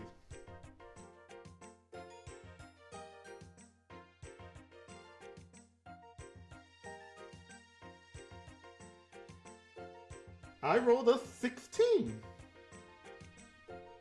Like a total. That's my total, 16. All right, you managed to. It takes a little bit of work, but you managed to maneuver yourself through the wooded area and make it to the other side, which is this kind of like clearing that is surrounded by trees, giving it a lot of protection.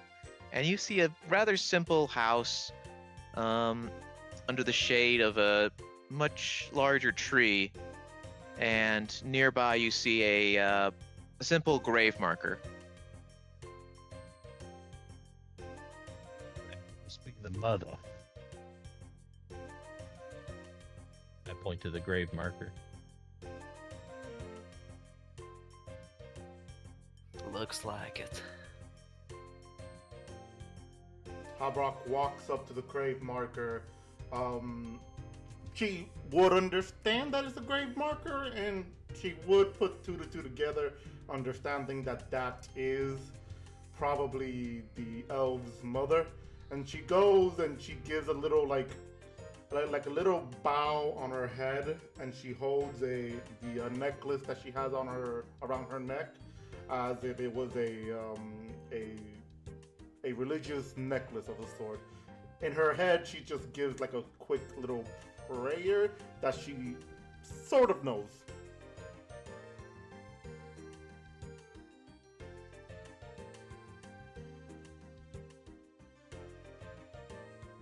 Murphy would walk over to the shack door and start knocking on it.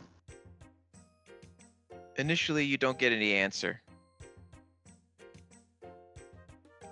Harbrock looks Continue over. till I and- do.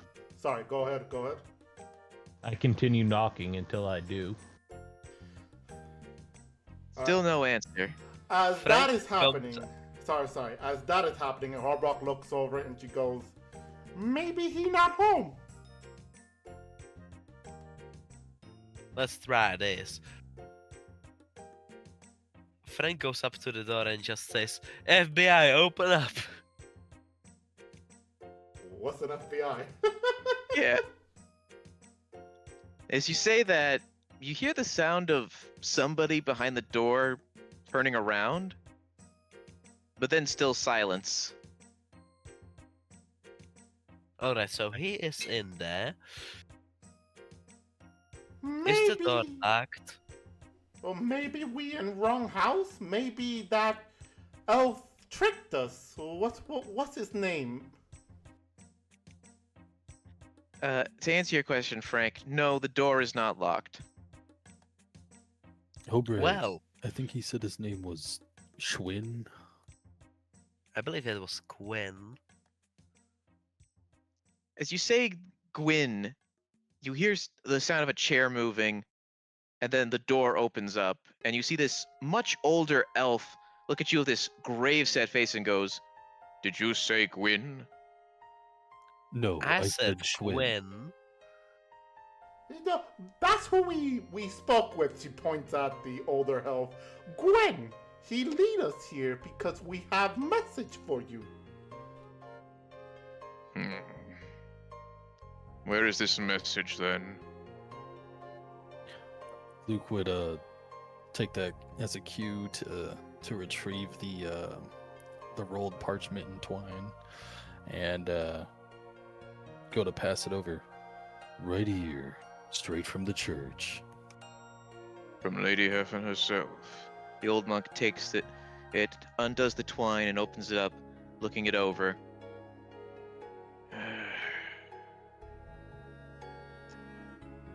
I see. So, even now my child has yet to truly grow up. And he closes the scroll up and says, "Why did Lady Heffen ask you to bring this note to me?" We came to them inquiring about sacred artifacts of the elves, and they wanted us to give you this. I see. What artifact are you looking for exactly? I was hoping you could tell me. Well, what are the particulars of what you're looking for? Something along the lines of, I don't know, the elven equivalent to the Maledictus. Maledictus. So, why don't you provide me some context? Any motions for you to come inside?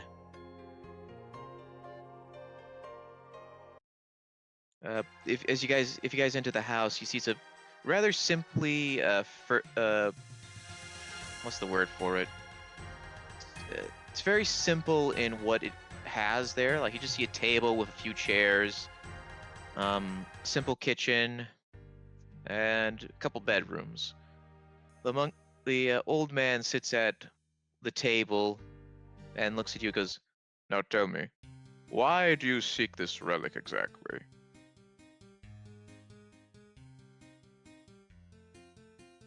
We trying to take it from bad guys before bad guys take it and do something evil with world. I see. So there have been other artifacts that you have found. Maybe try to explain to me what was any kind of important characteristics for the artifacts? They were usually related to gods. Well, always related to gods, and they either were like used by the gods or like had a really deep connection to them. That does narrow it down quite a bit. Then more than likely, what you're after is an artifact known as the Pickaxe of Traherne. Lady Seren, when the elves first came here, gave the leader of the Traherne clan, a group of miners and smiths, a pickaxe that would help them, made of her own crystals, but it was lost some time ago in what is now known as the Underground Pass. More than likely, based on your description, that's where you'll need to go.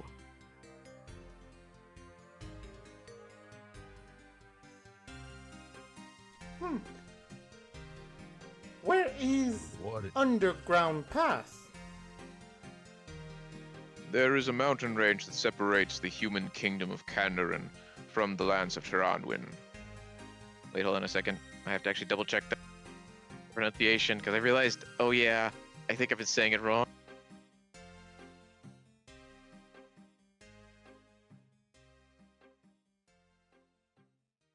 Tiranen. Sorry. From these lands of Tiranen. this underground pass is a connection that goes between the mountain, that goes through the mountain to, I believe the humans call it West Ardoin. The underground pass is incredibly cursed, so I would advise caution, even though the humans have been able to explore it safely for a while.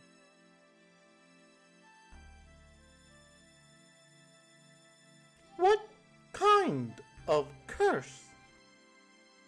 If I remember correctly, many were driven to madness. There was a voice there that would speak to them, drive them further and further to dark deeds, until they lost who they were.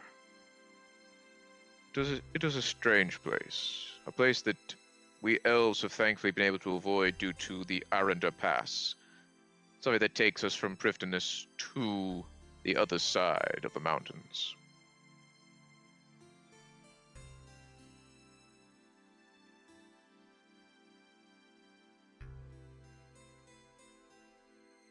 How long Boss. did it usually take for somebody to go like completely mad? I think it depended on the person. Those with stronger wills lasted for days, maybe however long they were there. They were able to emerge on the other side, but sometimes even the strongest wills crumbled beneath that, especially if they got lost within the pass.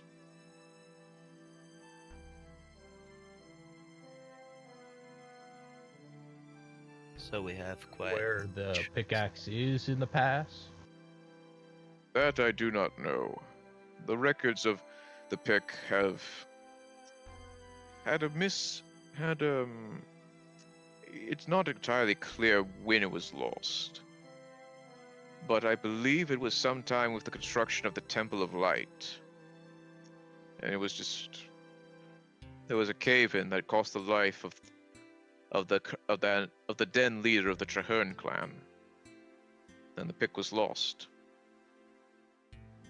I don't believe we really know the exact location, but if I were to hazard a guess, it may have fallen to the deepest depths of the pass.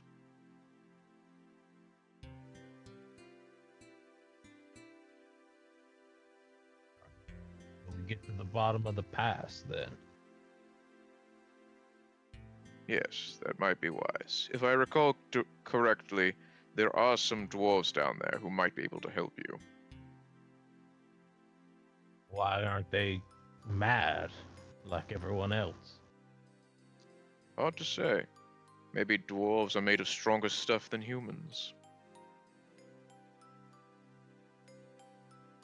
That's probably true. Humans are so weak. Like this one, she points at Sergeant Murphy. Me accidentally drag him through ground, and he's beat up.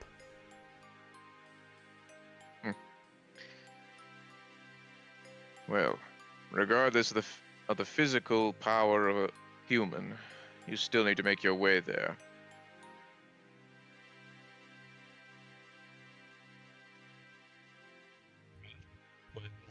We appreciate your time, and I do have one more thing to say to you. Yes. You really should visit your child. Even I visit my child once a year. I ain't a model citizen. Hardrock looks at Murphy and goes, "You have child?" Yeah, I do. If that child wished to speak with me, they would come here themselves. Hardrock goes, Funny. "Actually, he says same thing with you." What? He said you speak with him first if you wish to speak with him.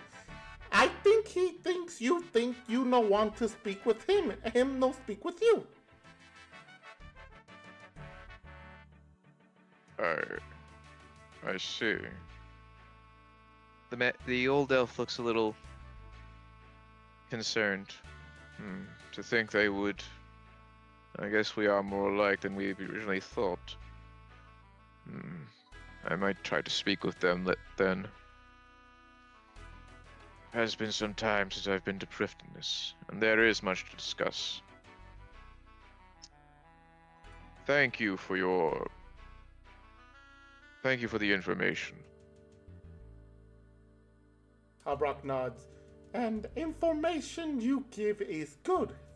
Thank you.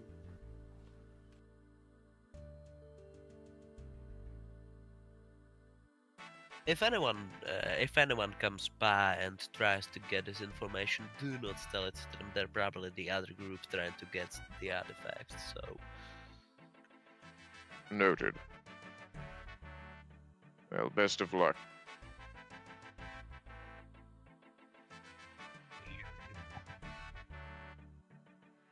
I'd start making my way to the exit.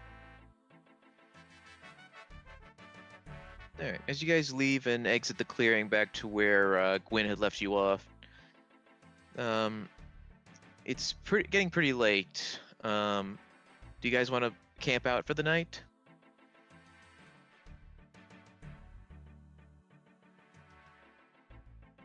Yeah, that sounds good. We probably should set up camp here for the night, at least.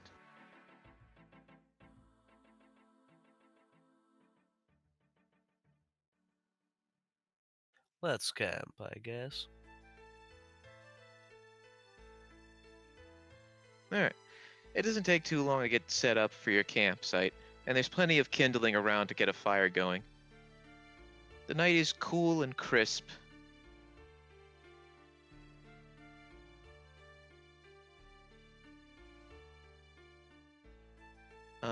And Murphy would sit around the fire, drinking some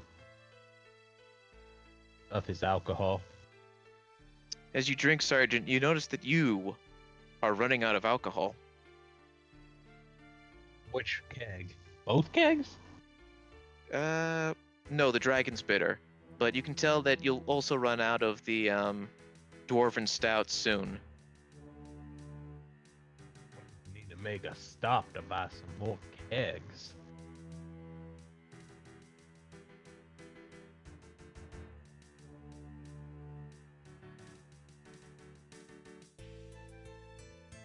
Alright, so the night passes without any kind of issue, and I think we'll take a quick break here. So let's pause for right now, get up, take care of our human functions and whatnot, and I'll see you guys all in half an hour. So at about 2:30 Eastern Standard Time. Sound good? Yep. Yep, sounds good. Alright, see you guys then. Here we go. We.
Welcome back, everyone.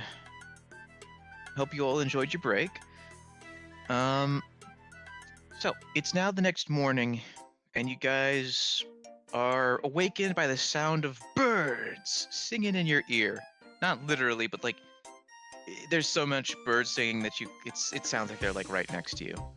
So as you guys get up and get ready to move out, um, you realize that you are in the middle of a forest.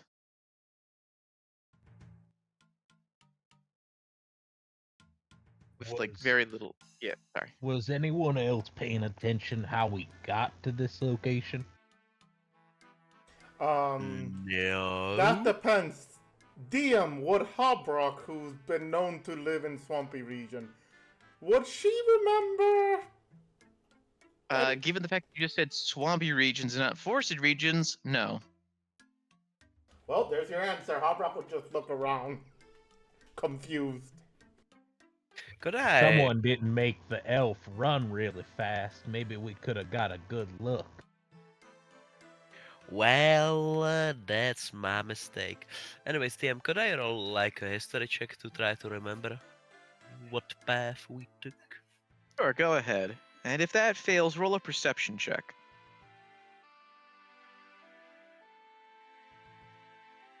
That's a 14. Alright, you vaguely remember the path you followed, and you know that you are likely somewhere in the middle of the forest. And as you start remembering that, you look to the distance and you see the mountains to the east. And you think you remember how to get back to the main path that should take you directly to that mountain.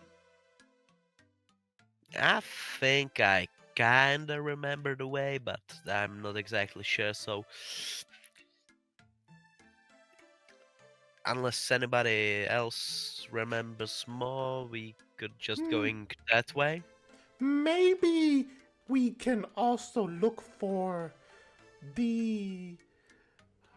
She points at Sergeant Murphy's face and goes, his face was on ground, being dragged. Maybe we look for that. We know which way to go. That's Follow actually my not a blood- half bad idea. You want to follow my bloodstains back to civilization.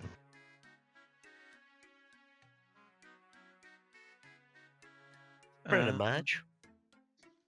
Alright, so you guys are going to look for some. So as you look around, you see that there is this kind of like drag marks in the dirt, and it looks vaguely Murphy shaped. Found it. Let's follow it.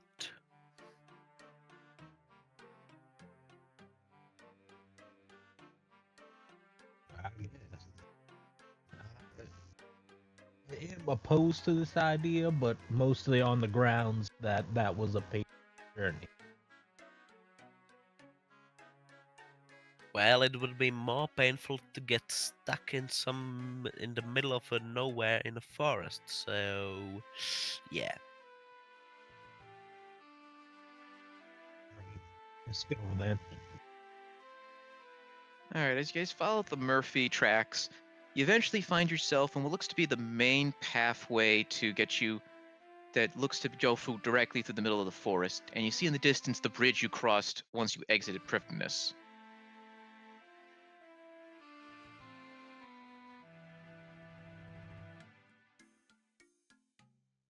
We go there, I guess.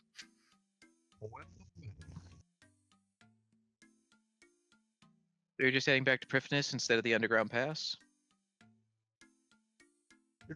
Should we talk to that woman and let her know that we delivered her message to go to the underground path? Yeah, we should probably inform her of that. Alright. So you guys make it back. It ends up being early afternoon when you make it back to the city and arrive at the Heffen district. And and Lady Heffen is just sitting there in the same position you saw her before. I bet she's gonna say, I already knew you delivered it. I walk up to her. Hello, lady. We delivered your message. As I expected. Though I am surprised that you have not gone to the destination that you learned of.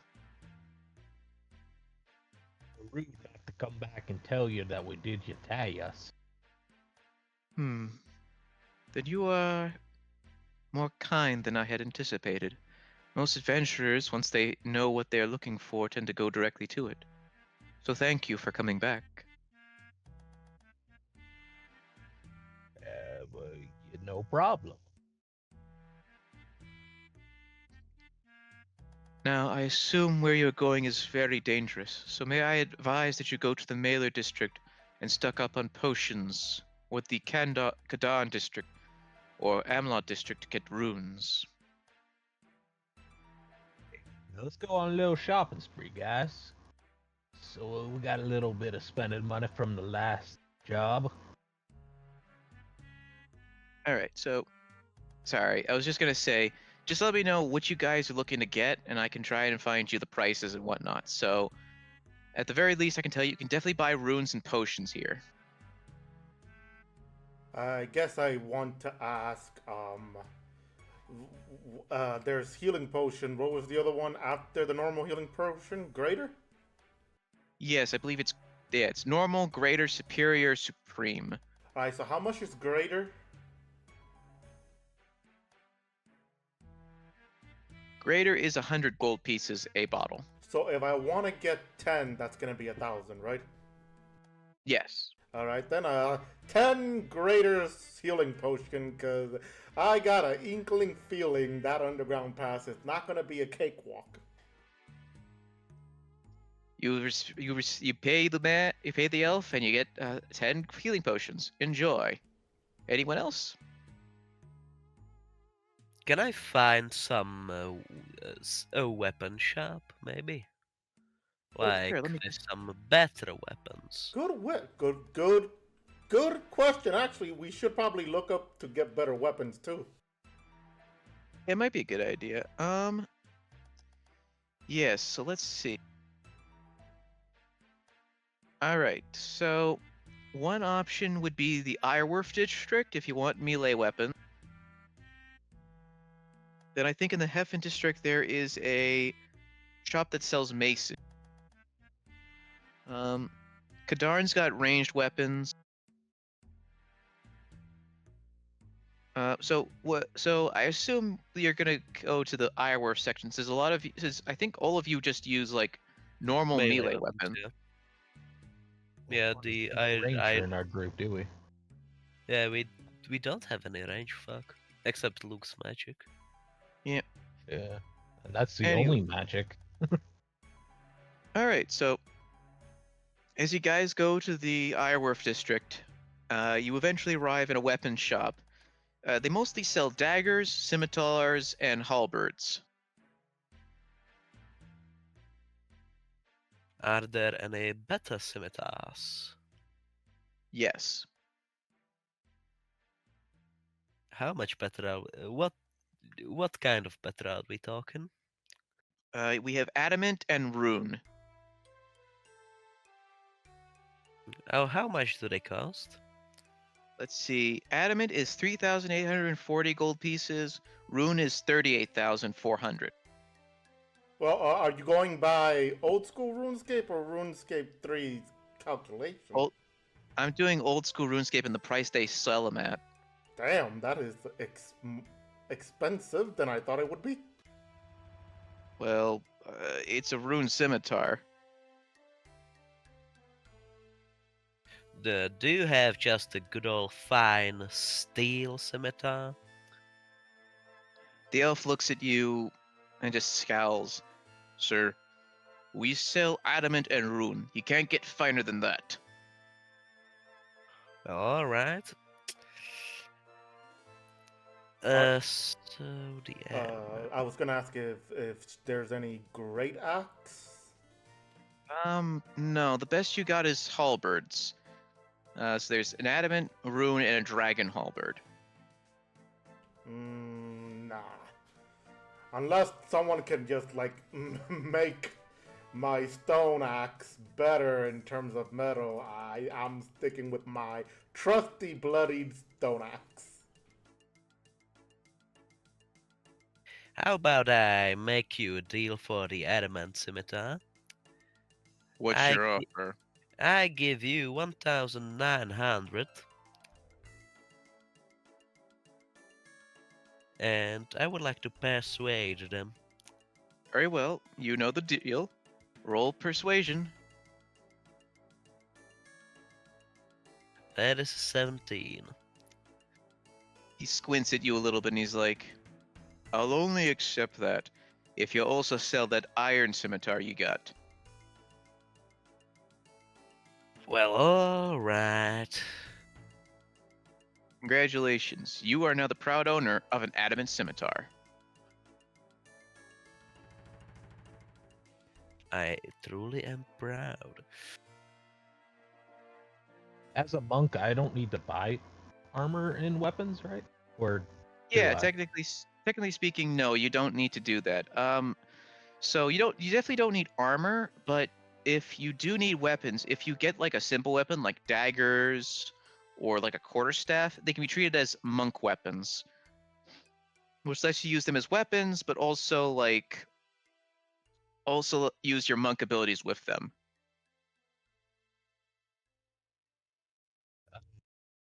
What do they normally, or do we always have to? I don't know how to phrase this. Do monks normally have a low armor class? Is there no way to raise that? No. Usually Well, when you have high dexterity and wisdom, so you have a decent armor class. yeah, an armored defense for monks is based on their dexterity and their wisdom. Barbarians also have an armored defense, but instead of focusing on wisdom, they focused on constitution. I see. I gave myself bad wisdom, and I have a negative modifier. Yeah, that See my explains it. mistake. Yes, we may need to I'm have a sorry. word. Did I hear that right? You have a negative what and where as a monk? I have 8 wisdom and a -1 modifier. Amazing. So hold up. What is your dexterity? 13 plus a 1. So you have an AC of 10. 11. Okay, so it doesn't count the negative. Interesting. Yeah, I've never played monk before. That was my mistake. Yeah, you probably should have talked to me about it. Yeah. That's fine though. No, that seems about on par for Sergeant. Not gonna lie. Yeah, it is pretty lore accurate. I would like Yeah. to ask the shopkeeper, do you know of any shops that could have like some amulets and bracelets and whatnot? You may want to check in the Ithil district. They're more the crafty types. Alright, thank you, good sir. Also, before we leave, if I want to upgrade my weapons, I have a rapier and I have a short sword. Do they have any rapiers? Or also, what are the when I have proficiency in like rapiers or whatever? Is it only rapiers or is it like two other? Like I So- can't like is it? So, okay, so when it comes to your proficiency, what does it explicitly say in the proficiency tab? Let me check that.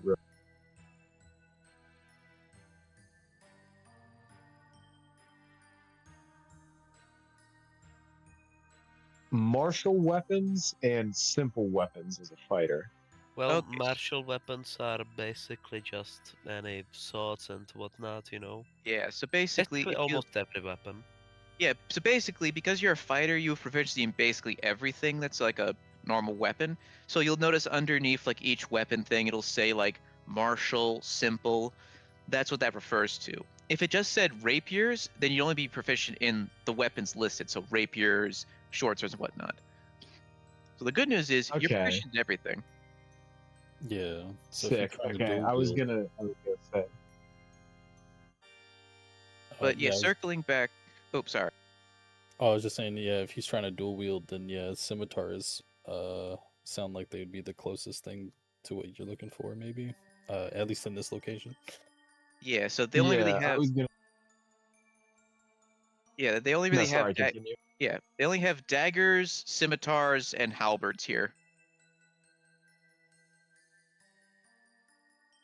Are there any other weapon shops, or is this the only one?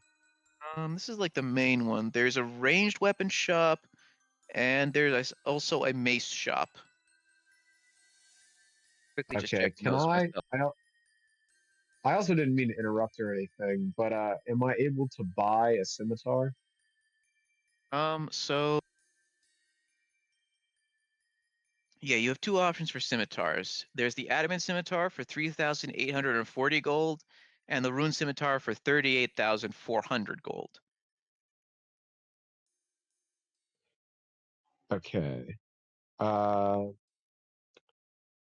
what? How much is the lower priced one again? 3,840.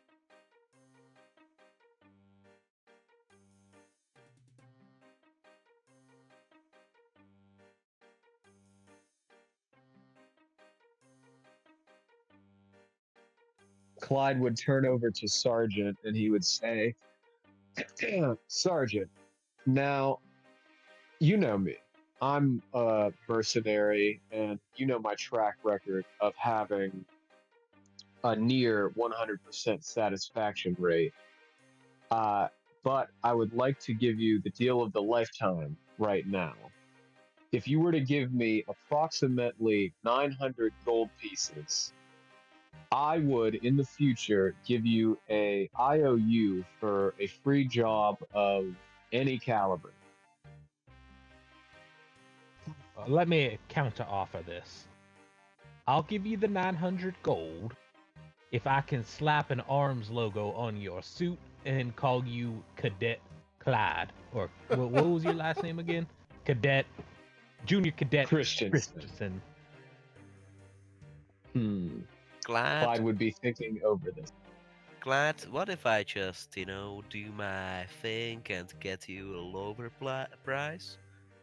How much gold I'm do you increasing have? arms ranks here. How much gold do you have on Clyde you, would. Clyde? I have 2,975. I need about 900 pieces of gold to do to purchase the scimitar of lower price. But Clyde would then try to lower his voice to whisper to Frank, "How about we do this? You try to get your lower price. I still get the money from Sergeant, and then either I pocket it, or we could split it, or whatnot." I think you can back it, mate. So I will once again turn to the shopkeeper and say, "Good sir, what if I made you another deal? You give my friend over here a discount of around 1,000 gold. Okay? Again, persuasion thingy. Yep, go ahead and roll. 24. Tell you what, if I'll drop it down a total of 1,500, so now it's down to 2,340. Does that sound good? That sounds supreme good, sir. Thank Glad. you, Frank. No problem, Glad. So you said how much is it? 23,400? 2,340. Okay. I would like to purchase that. Go ahead and add a normal adamant scimitar to your inventory.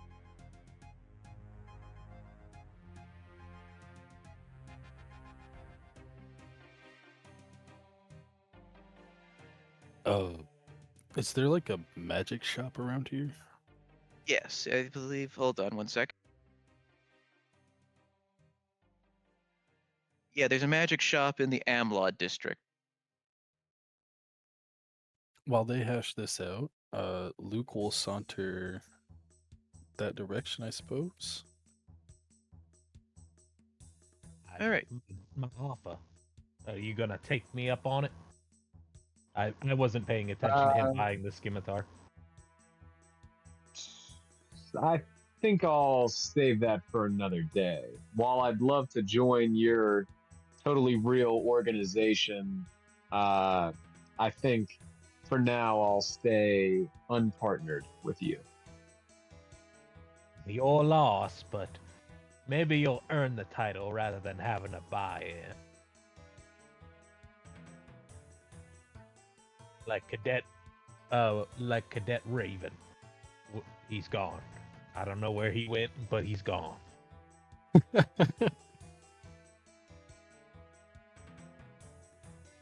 All right, so let's focus on Luke for a second. Luke, you reach the Amlaw district, the one you passed through to get to the Heffen, and the shopkeeper is a beautiful elven woman.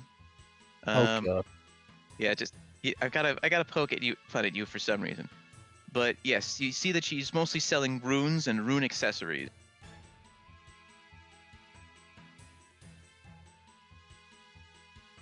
So what are you interested in? You see the elf lady waiting for you behind the counter. She hasn't said anything to you yet, but she's expecting you to start talking. Well, it's good to see you too. Anyway, in my travels, I happened to come across this wand, and I was wondering, how much would it fetch me? As you present the wand, she looks at it and scowls a bit at it, and she said, "Sir, this is one of a bloodied history. I would advise that you... Sorry. I would advise that you avoid showing this to people. This is a powerful artifact. I'm not sure who would buy it, outside someone with less scruples than me."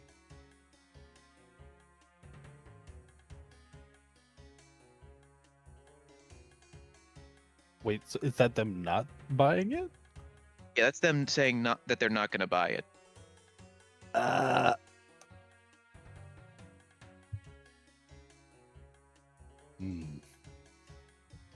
Okay then.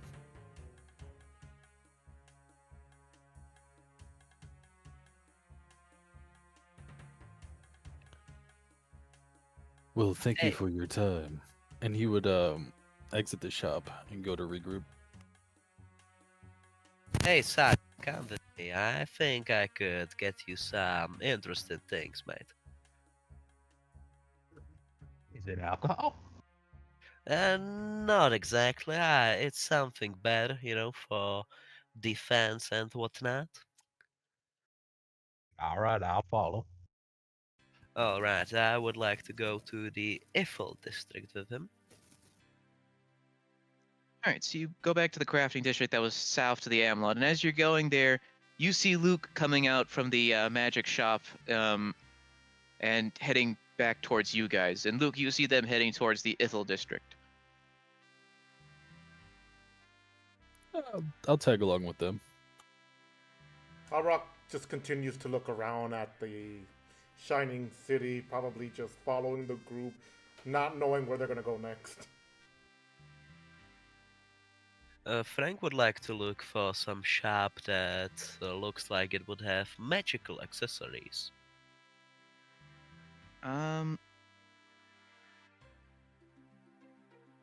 So you head towards Lilian's wares, which has a lot of accessories and other elven goods. You also see a lot of clothes and whatnot that look very fancy. Hello there, good sir. Ma'am. You didn't say the fucking gender.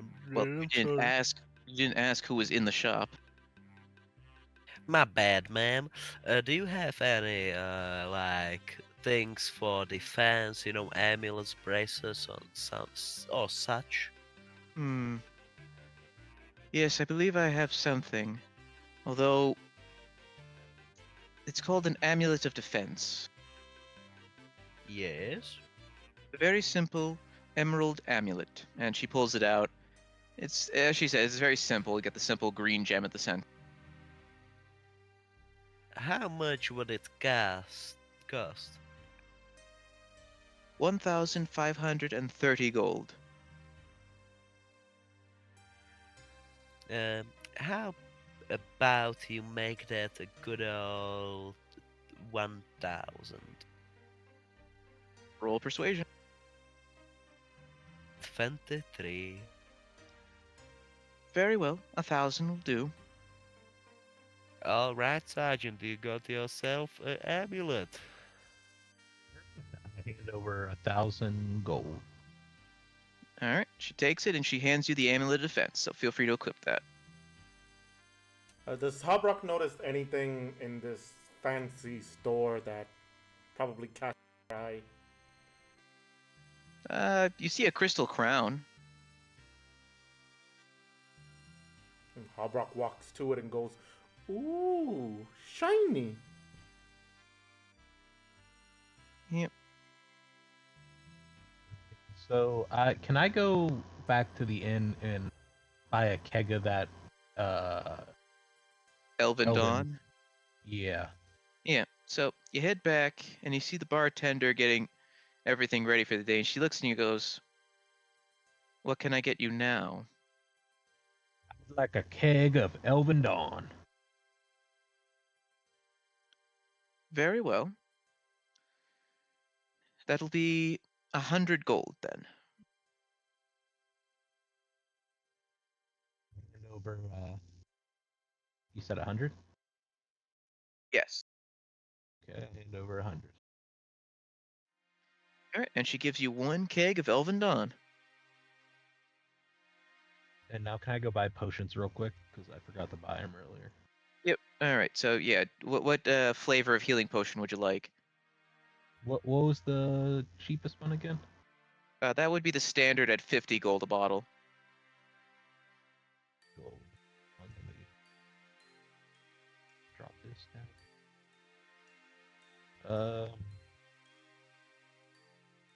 How much would 600 get me? I say as I sit down on the table.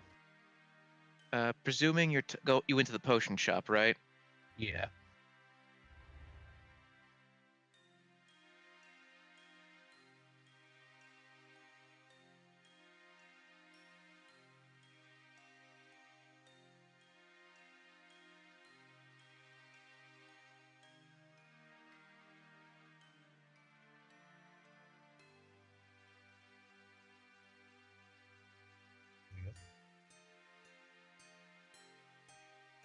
So which one are you getting? It's the standard one. Okay, so that'll be so yeah, you can add 12 standard healing potions. So just type in potion of healing and just pick the regular one.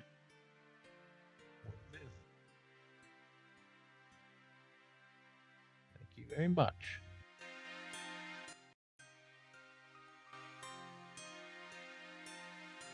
Would amulets of defense be the only jewelry that they seem to offer at this at that shop? Yeah, you see amulet defense, but you also see a sapphire amulet that seems to have power to it.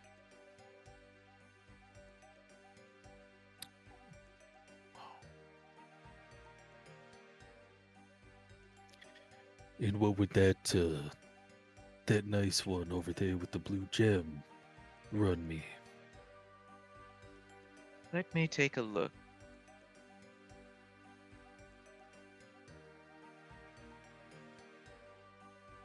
$1,080 gold.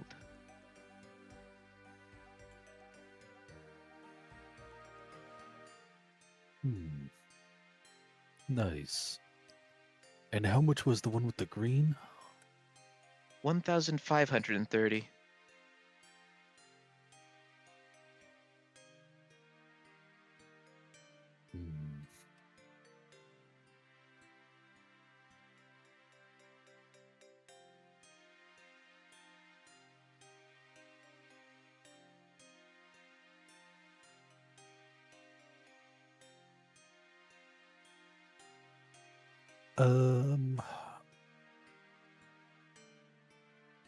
You said 1,530. Yeah, for amulet of defense. I'm gonna have to go with the green one. 1,530 then for the amulet of defense.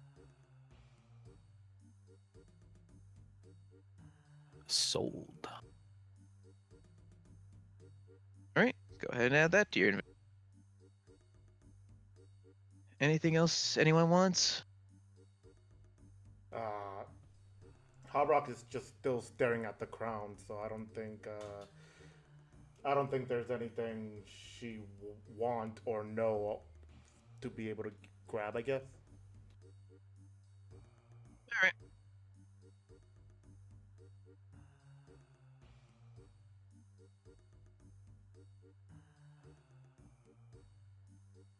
All good. I got everything I need. All right. Anything Me else for anyone else?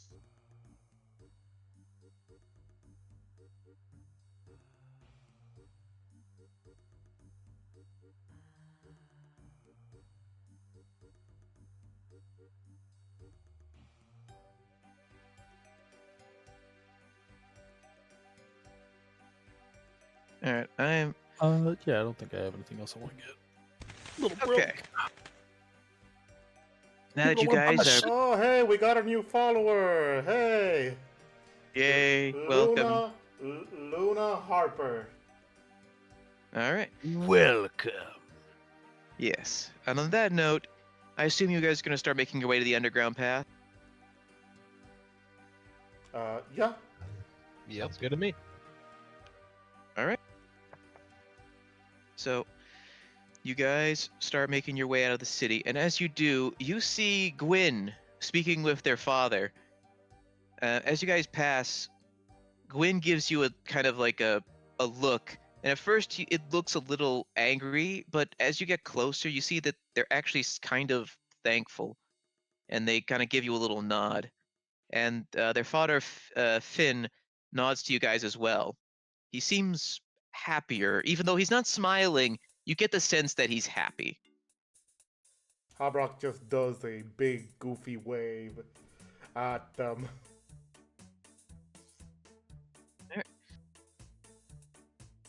He took some of my advice. I'm glad. I should pay my kid a visit when they're born in the. The future rules. Anyway, start following the main forest path after you exit the city. And eventually, as you follow it, it's starting to get to be early evening, late afternoon, when you eventually reach this opening in the mountain, and this is the entrance to the underground pass.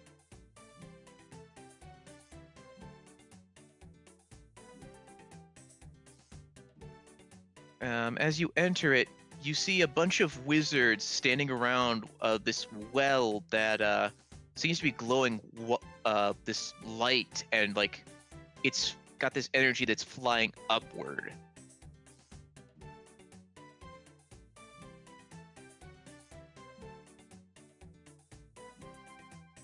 That looks interesting. What is this the entrance then? Yeah, this is the elven side entrance. Well, you're inside the cave entrance, but you don't see anything else besides this magical well thing. Do we climb down the whale?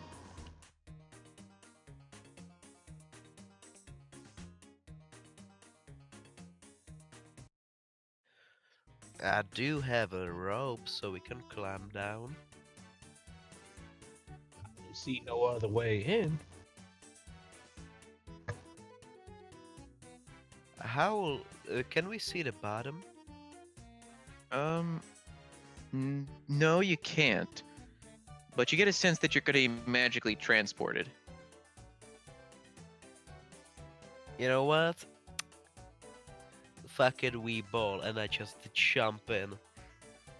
As you do, you find yourself magically transported to a throne room of sorts where an identical well is waiting and more wizards. The wizards look at you, nod their heads at you, but then go back about their work. Looks like he was teleported. Guess that's what this thing does. I'd walk onto it. All right, and then Murphy joins you a few seconds later. Hobrock does the thing, then just jumps in. And much like the others, you end up in the other side. Well, I don't want to go last, so he would step onto the thing. All right, all that's left is Cloud.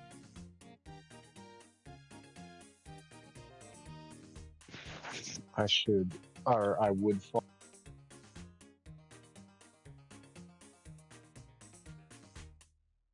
You kind of cut off there, but I assume you climbed on too. So, Yeah.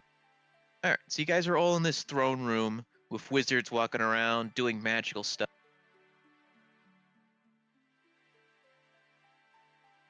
Is that a version of the Wizard Tower? You can tell these wizards are human. Is this the human branch of the Elven Wizard Tower? No. Yeah, I don't think so. Well, then I guess we just go to the whale. There's a door that leads out. Not you don't know to go. You don't need to go to the well. I thought there was a second well. My bad. Yeah, sorry. I should probably explain that on both sides is an identical well to the one you saw on the Tyronin side. But this one leads you to the one in the throne room is the only one, and yeah, there's a big gate or a big door that would lead out of this throne room. Let's head out, my guys. All right, as you open the big ass doors leading out of the temple, you find yourselves in an underground space with winding platforms that seem to be carved out of like the floor, but they just kind of unnaturally hold themselves up, and you see this like dark bottomless pit below it. And along the path, you see a couple of guards dressed in the colors of the Ardoin military standing by the doors. But yeah, you see this just winding expanse of pathways that just unnaturally float above the ground.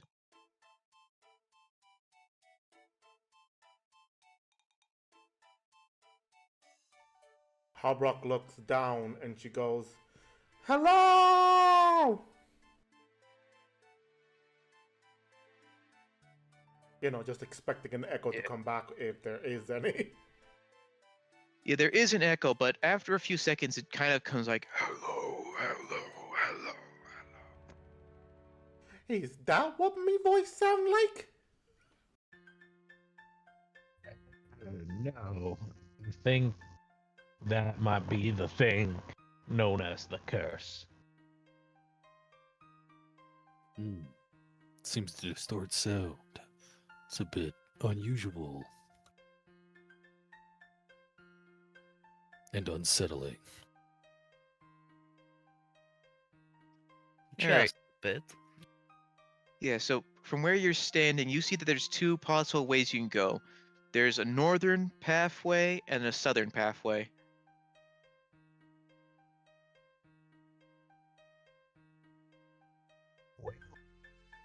What are you guys thinking? I don't know. Should we flip a coin? That's a good idea. All right, so quick question. Does someone have a coin? You can just do it online. I mean, I just wanted to check to see if someone actually wanted to do the physical flip or I just roll a dice for you guys. Oh, I do. I yeah, have one. like a shit ton of quarters. Let me just grab that little. Let me just grab it. Hold up. Yeah, while you're doing that, does somebody want to say which side is which way? Heads is north and south is tails. Okay. Alright, I'm back. So who pick? I'm just gonna flip it, and then whoever wins it wins. All right, Yep. let's go. Oh, shit. Let me do it again because it fell off. Alright. Yeah, you guys just see. Yeah, you guys see Hobrock drop a coin down into the darkness, and then she flips another one, and it's tails. So south it is. Well, let's go south. I guess I lose that 1 gold coin. Bye. Enjoy. Anyway, as you start making your way south, you see that there is some disconnects between some of the platforms, but it looks like somebody, likely the wizards or the guards, had built some platforms to, or wooden bridges to connect the pieces. So your way south is relatively unobstructed as you make your way. As you make your way further south, you come to a kind of fork in the road, and you see that there is 2 ways you can go. One is jumping towards this side wall thing that should lead you. Sorry. Hold on a second. I'm trying to read something. Trying to read the map of the underground pass to understand. Unfortunately for my brain, the underground pass is a freaking nightmare. It's bringing back trauma. Yeah, apparently. God damn it. All right. So you guys are in the south. Okay. Yeah, all right. Yeah. So yeah, you can either continue south where you see a small house, or you can go along, jump towards this to the cavern wall, which seems to be like a normal kind of ledge sort of thing that you can more easily walk on without having to like walk over bottomless pits. The wall looks like a good idea. Be careful of traps, though. Thankfully, there are no traps as you make your way to the wall. And as you continue to walk along into the south, you eventually see a passageway in the wall further ahead as you get to like the southern section that has some stairs that lead you further down.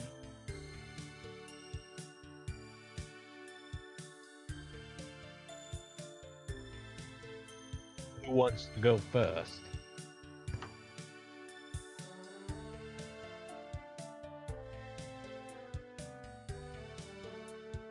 Not me. Well, as the highest ranking officer, I guess it'll be my duty to go first. I suppose as your junior cadet, I should at least put the offer forward to go in your place, as you would be a higher up. I never want to put my cadets in any danger. I'll go first. Alright, as you climb down the stairs, Sergeant, you arrive in this big bottomless area. As you look up, you can see that this is where you would probably have landed if you fell from the platforms. You see in the distance these like pale white figures walking around, and to your left you see a small enclosure which looks to be populated by dwarves. Different types of inhabitants. The dwarves and the ghost things.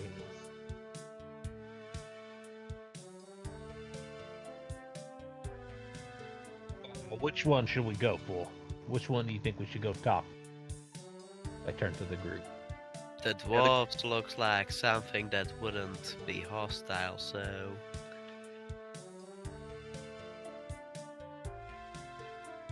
Dwarves it is then. So, as you guys make your way into the dwarf encampment, you see a variety of dwarves just walking around, doing some mining or looking at their materials. They look at you and wave hello to you. One of them approaches you and goes, "Hi, welcome to our encampment. I'm Clank. How can I help you?"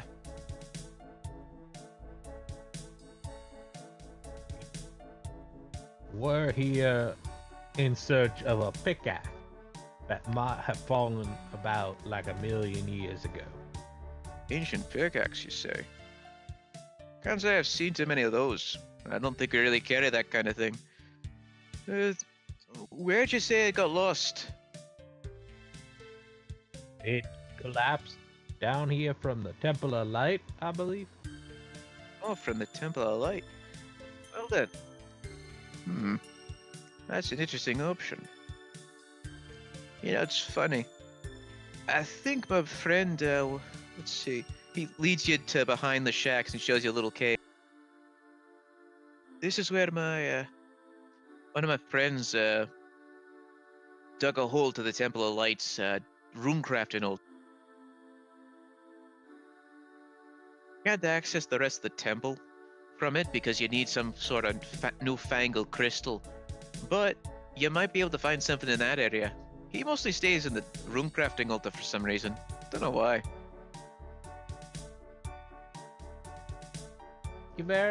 Thank you very much. That's very kind of y'all. Brack, you gonna be able to squeeze in this thing?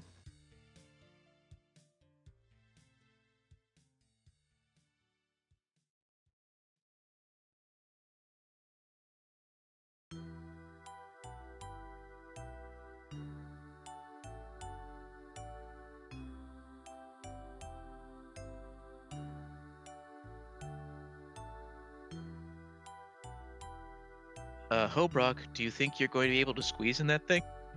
Sorry, I was looking at a message that I just got. I thought it was important, but it's another scam. I swear to God, I need to change my phone number again. What was the question? Do you think you can fit in this little crevasse? I don't know. Let's see. Can she? Like she tries to do the basic puzzle fitting gesture. It takes a little work, but you eventually make it through. It wasn't too bad. Like the cave, or like the entrance thing, is relatively easy to get through. And when you reach the other side, you see this mysterious ruins like the ones you've seen along your travels. And right next to it is a dwarf who turns around and goes like, "Who the hell are you? And what are you doing here?" Me is Hobrock. Me is looking for artifact with friends. She gestures over to hopefully someone joining her.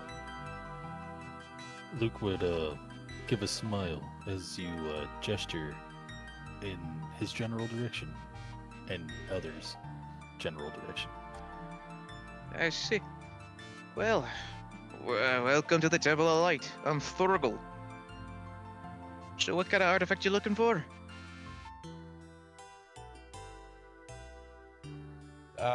Gax.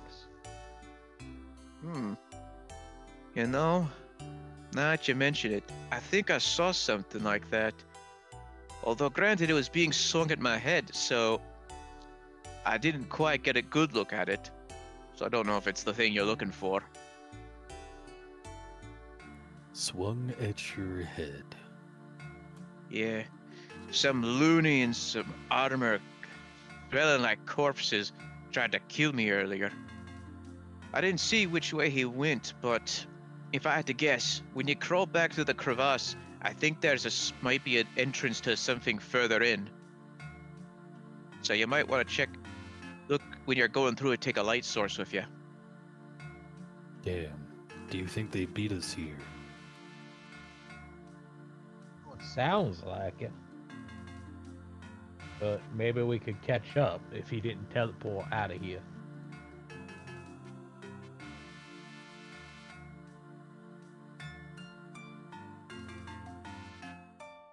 Who has a light source?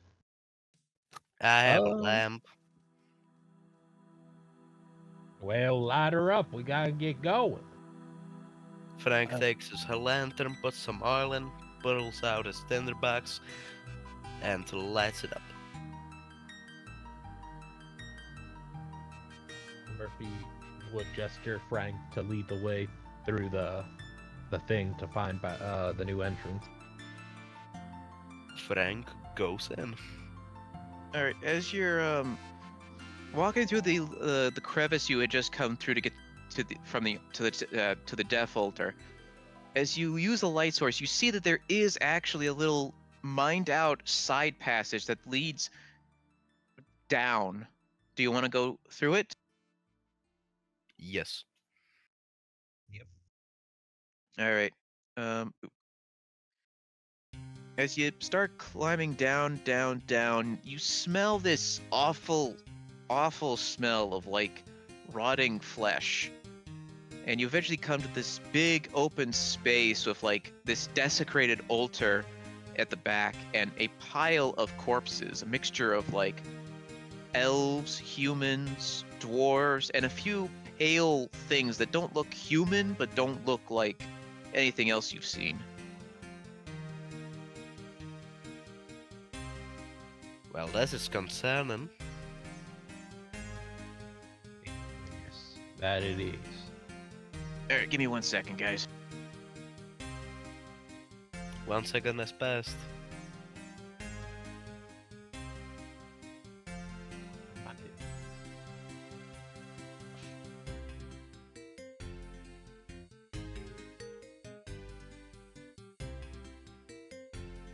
You see, I stopped time, so no, several seconds passed. Anyway, yeah, you just see this, this pile of corpses in the middle of this chamber. What do you guys do? Frank would try to look around the chamber, like, not around the corpses, but like the corners of the room and such, to see if there's a pickaxe there. You don't see anything in the corners of the room. But you do get a sense when you look at like the walls and stuff, is that a lot of this place seems to have been mined out by someone. Like, it's not a naturally occurring cave. This seems to be something man-made.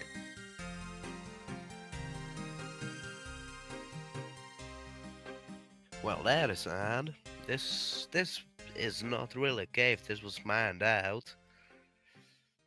Weird. Who would do that just for some weird altar when they already had perfectly fine room over there? Go up to the bodies and try to figure out how they died. As you approach the bodies, you see that a lot of them have their heads gouged open by some kind of sharp instrument.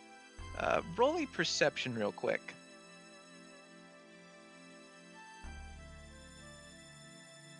Oh, when you're done with him, I would like to also search the body for anything, I don't know, interesting that maybe Holbrook could keep.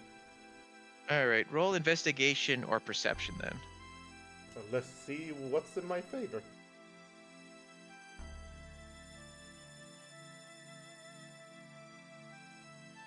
Alright, so Sergeant, what did you say you rolled for perception? Damn. Yeah, you don't see anything, Sergeant.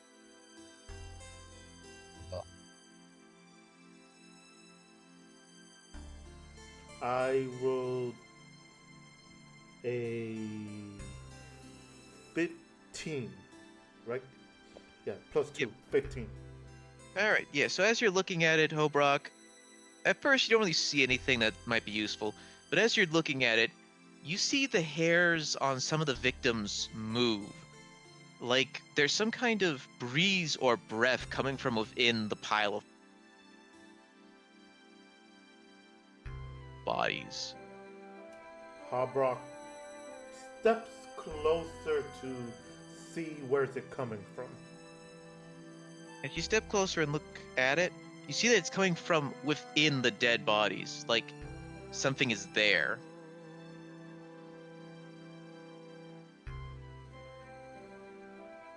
Like, is there any way she could like put her hand right in front of it and see if there is like some kind of breathing coming out? As you do that, you feel the breath coming off of it. I'm gonna need you to roll me a dex save. Yay! Alright, let's see.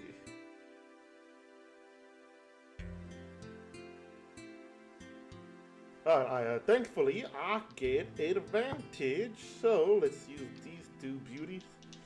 And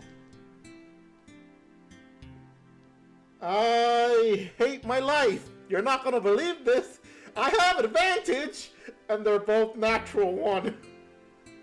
I am going to send the picture right now, and then I'm gonna post it on motherfucking Twitter.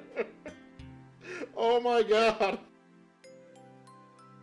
All right, so while you're doing that, you see a freaking pickaxe emerge from the pile of corpses and bash into you, piercing your flesh and doing 19 piercing damage.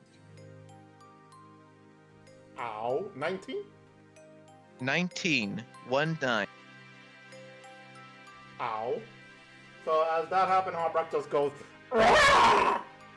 and backs up a bit, like just feeling the sudden piercing of the pickaxe. Yes, of a pickaxe. Ow.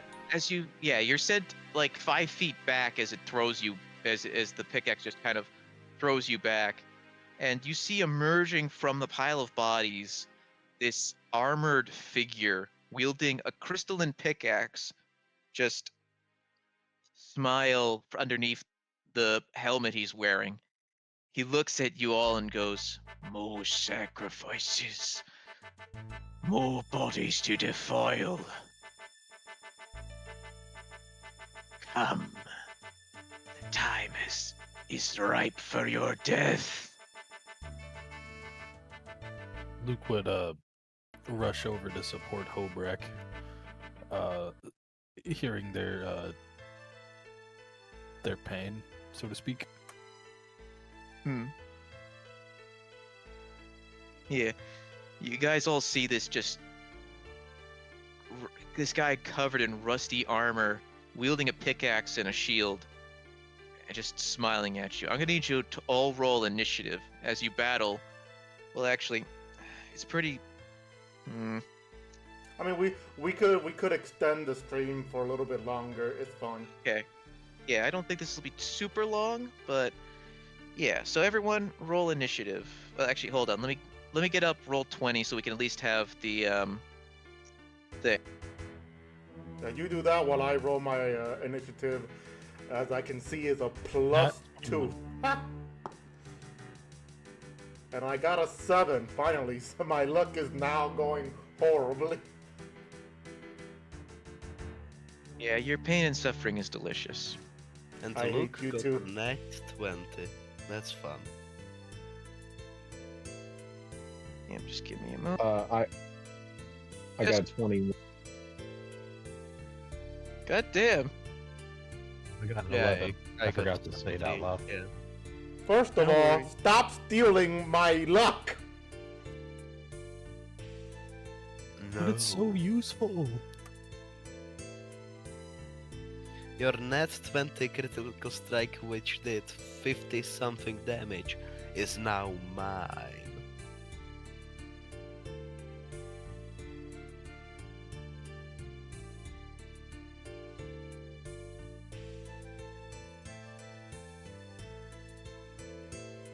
Alrighty, let me just.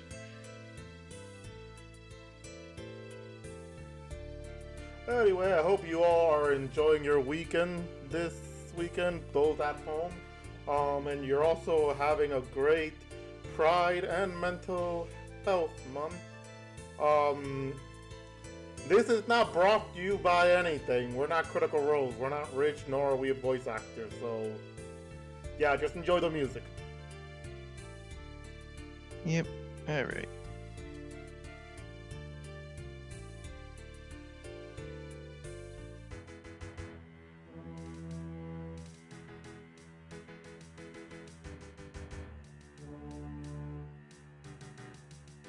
Alright, everyone, hop on roll 20.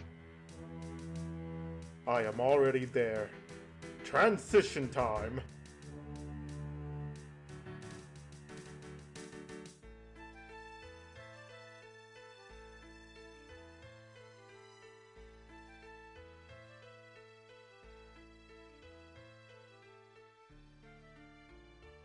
Alright, let me just quickly get something to represent your enemy.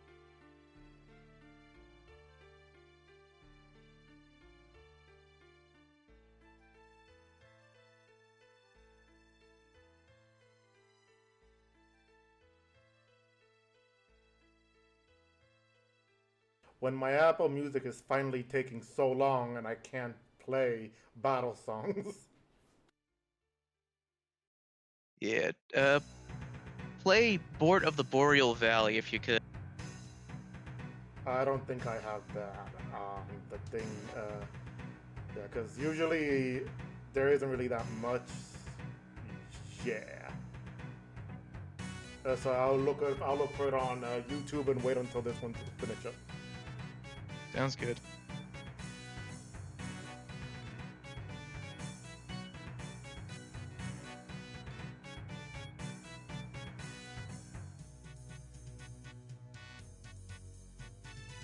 All right, in Hobrock, you said you got a 7, right? Yeah, it is a 7.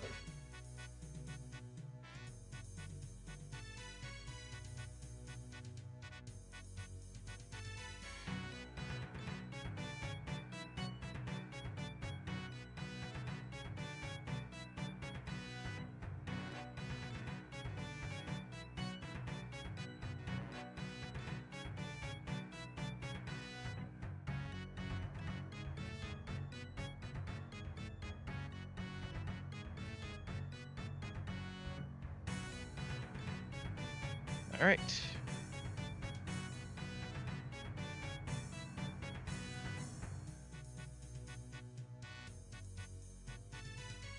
Okay, so quick question. Luke, Clyde, what are your dex modifiers?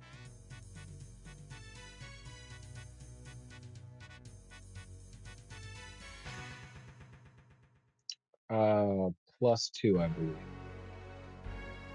I mean, you got a, And Luke, Or wait, hold got on. a natural 19. I got a nat 20. you know, asking what your dex modifier is. It's +1.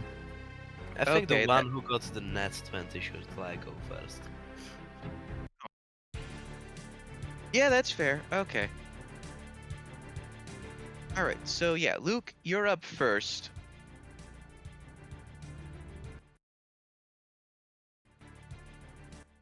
I'm eating a bagel. God damn it. You good there? He was eating a bagel. Bagel.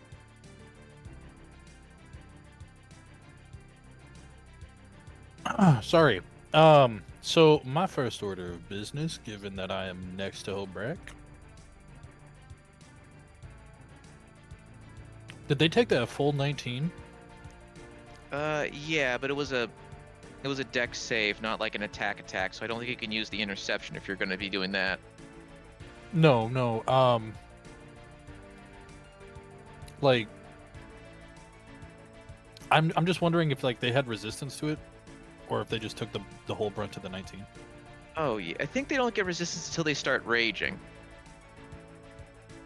Oh. Okay. Yeah, the resistance is only when I rage, so until then, that piercing did a nice 19. What'd you get for sticking your hand in something you into a pile of corpses? I am Hobrock. You know this already. I know, I'm just mocking you. Mock the character, not me. Well, I can't really do that. Hobrock will kick my ass.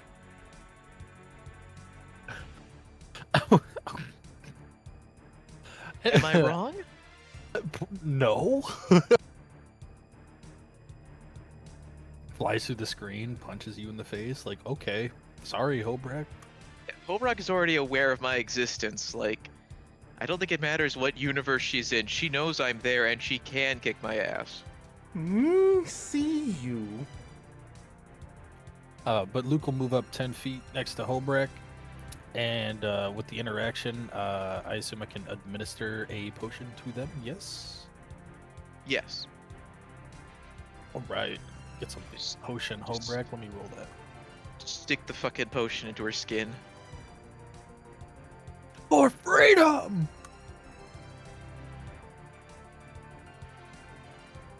Oh yeah, feel free to use D4. the dice.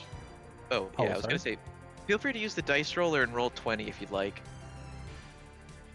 Just because that one you can set like a modifier alongside the dice roll. Oh. Oh yeah, there's a Yeah. modifier there, yeah. Yeah, if you go to if you turn on advanced roller, it'll let you do that. So just Just something to keep in mind if you want to like just stay on the battle map screen. All right, so you heal Holbrook. What would you like to do now? It would be a total of 6, because it was a 4 on D&D Beyond, the +2. Yep, sounds good. So 6 delicious healing. And I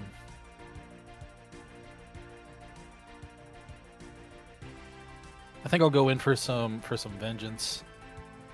All right, Batman, go get him. Jesus. We'll swing the Shocking Strike, amplified to 1st level. Let's go. Let's go gambling. That's a 15. Miss. Damn. Oh, that's right. You still have the graze, right? So that's like at least 3 damage. Yes, at least 3. Okay, cool. Anything else you'd like to do?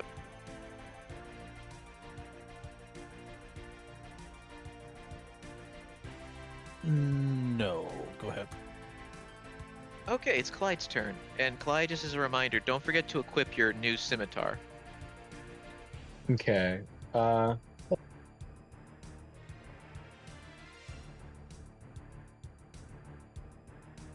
have to make sure it's equipped. Or, okay, it did. So I'm just going to go to attack with my new scimitar and my old short sword. Okay, go ahead and roll your hit chance. Oh shit. Oh. So for the brand new scimitar, I think it might be cursed because I just rolled in that one. God damn. Oh, you know, just a little cursed, just a little cursed. Just a smidgen cursed. Yeah, that's a miss.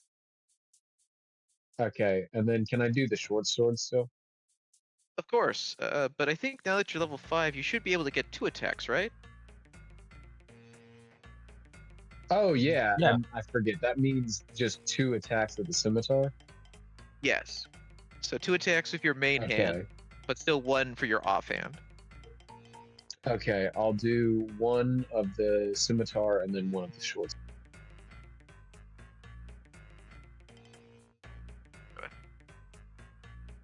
I rolled 18 for the scimitar. That's a hit.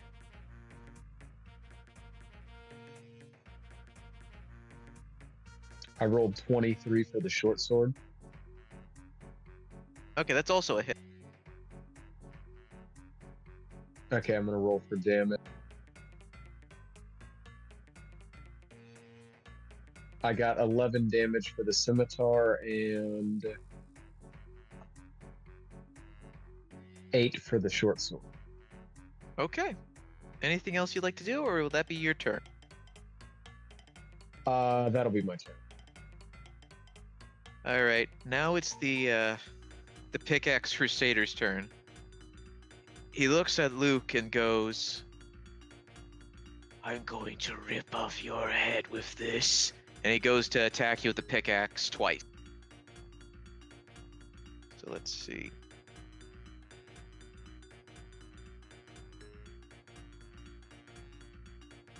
Does a 17 hit? Nope. Does a 22? No, because I will ward that. Alright, well, he goes for 1 more attack. And a 21 is going to miss because you're rewarding. You managed to avoid all attacks. Is that all you got? Just you wait. I'm going to enjoy this. Anyway, he ends his turn. It is now Frank's turn. Took me a... Well, I would like to move up here and then attack with my adamant scimitar for a total of 27. Does that hit? No, Frank, it doesn't hit. Like, you just casually hit way too high. Yes, it does hit. Please roll I was damage. gonna say, I really hope it does. Alright, and let me add my sneak attack to it. So that's 16 and another attack. A 24, does that hit? Oh, yes, please go roll damage. And that's another 7. Delicious. 7 damage. And that is the end of my turn. All right. It is now Sergeant Murphy's turn. Alright, I'm a fist him. I'm Whoa, going whoa, in for whoa, my whoa, attack. whoa. Hey. Whoa. Phrasing. Whoa, what? No. He's getting the hands. The 10 hit. No. What about a 24? That does. 8 damage.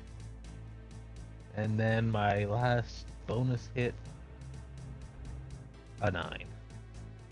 Yeah, that's not going to hit. Well, I hit him with one fist. Yep. Okay. Finally, it is Hobrock's turn.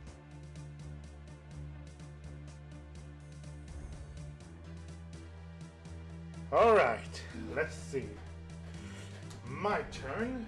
I am going to first see the wound that I have on me, and thanks to Luke healing, closing up. But I didn't like that. That sneak attack was a coward's way. So because of that, Hobrock is gonna enter rage, gripping onto her great axe hard, very hard, and she's going to go on ahead.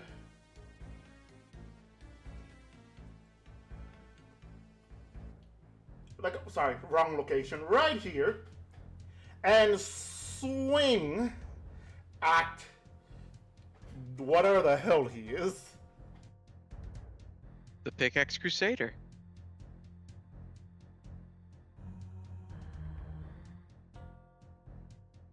Does a 24 hit? Yes. Ooh, alright. So that's one attack, and then I need to roll a d12. Where is my d12s? When I can't find my d12s anywhere. Alright, here you are. Alright. So that's this. That is a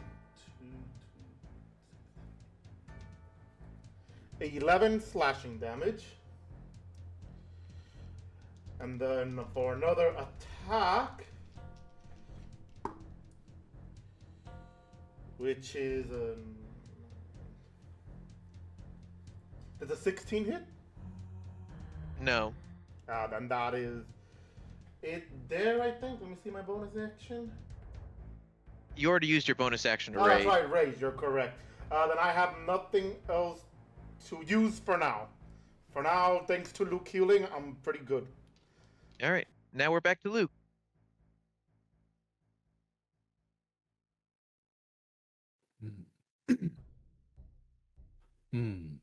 Let's see if you can dodge this. And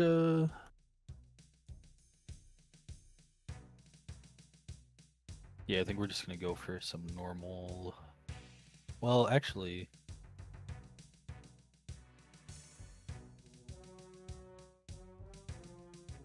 yeah, we're just gonna swing the great sword as a great sword.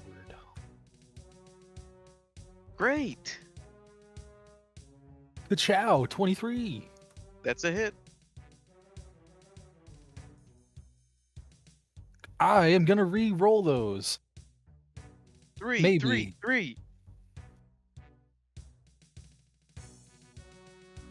All right, do that re-roll, Chief. I can roll the weapon's damage dice twice and use either roll against the target. So yeah, go ahead and roll that again. Oh, that's a clear upgrade. Yeah, we're gonna go with 13. Excellent. Anything else you'd like to do?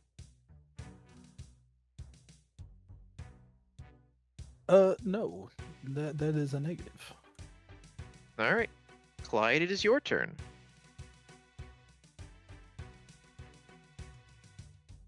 I'm gonna go to attack. Bring it. I'm gonna, from now on, just roll all three, like, hit rolls and then do all three damages at the same time. I'll obviously still say it. Yep, no worries. Let's go ahead and start rolling.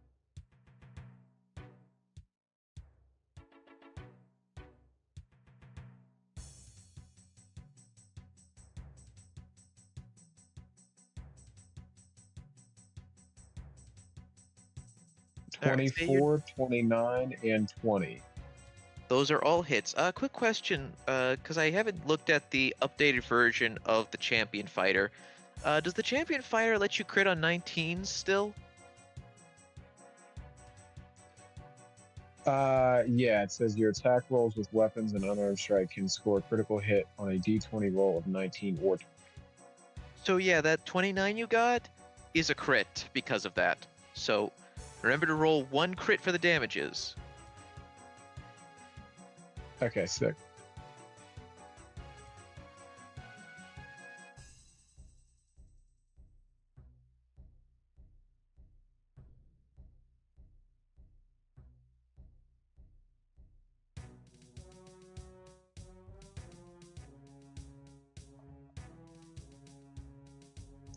$13, 12, and 8. Very nice. So that's a total of 33 damage. Very nice. Anything else you'd like to do? No, that's it.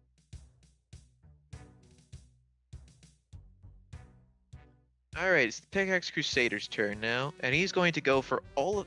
So, after you finish your turn, Clyde, he's going to use a legendary action, and you feel this horrifying aura emerge from him, and he unleashes this dreadful aspect. I'm going to need you all to roll me a wisdom save.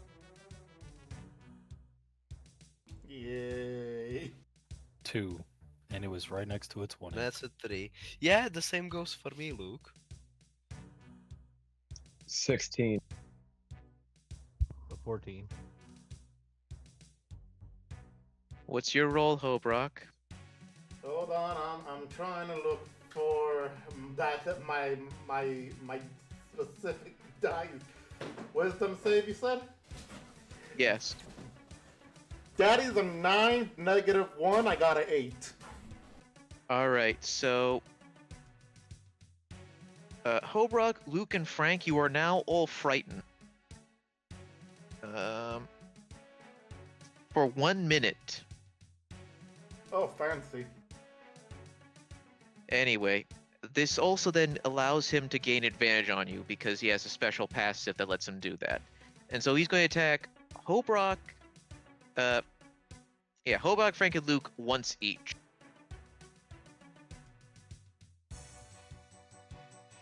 Wait, Oh what exactly? boy. So yeah, he basically made you all frightened, and everyone who's frightened he's attacking once, and because of his passive, it lets him have advantage against frightened enemies. So first off, Hobrock, does a 25 hit? Yeah, it's clean as day. Yep, so you take 9 slashing damage and 9 necrotic damage. Alright, And so I'm that pretty- 9 slashing resistant, that would be 4? Yeah, 4. I'm also gonna need you to do me a favor and do a do a Constitution save real quick. Alright, real quick, how, before I do the Constitution save, how much was the necrotic? 9.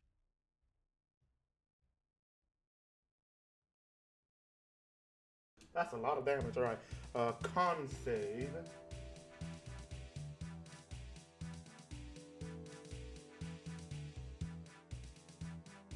Alright, con save, and do I have advantage? Nope. Alright, so my Constitution save ends up being, where is it? Where?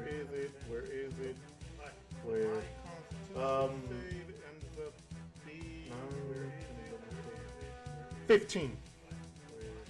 Alright, you managed to avoid his smite. So, Oh, thank God. 15. Yep. Alright. anyway, Frank does a 14 hit. So, Nope. Luke, does a 26 hit? Of course. Then you take 9 slashing, 9 necrotic for a total of 18. Ouch. Alright, ending it there. It is now Frank's turn. So I am frightened, right? Yes. Can I like roll the save, because most frightened have like at the end of start of your turn you can. So here's the thing. This one explicitly says that you only get that if you end your turn 30 feet away from it. Ooh, well. Let me see what exactly frightened does, so I know like. Frightened has disadvantage over just sphere. Alright, and can move closer. Well then, I'm gonna use my bonus action to use steady aim to cancel out this disadvantage on my attack. And then just attack with my scimitar, I guess. That's a 22. Yep, that hits. So I'm gonna whatchamacallit, use a special sneak attack, so a trip. So can you do me a dex save, please? Sure thing.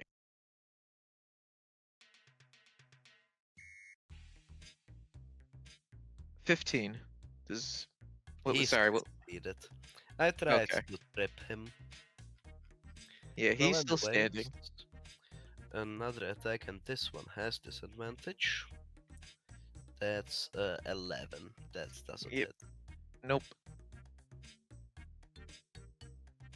Alright. Is that all? You know what? I'm gonna chance it. I'm just gonna move 30 feet away from him. Alright then. Quick question. How do you like attack of opportunities? I know, that's why I said I'm gonna chance it. Oh, hold on. Does a 25 hit? Yep. Alright, 9 slashing, 9 necrotic.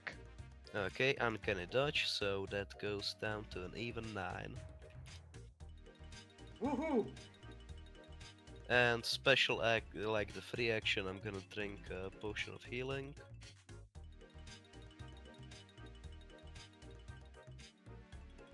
So that's 8 in total.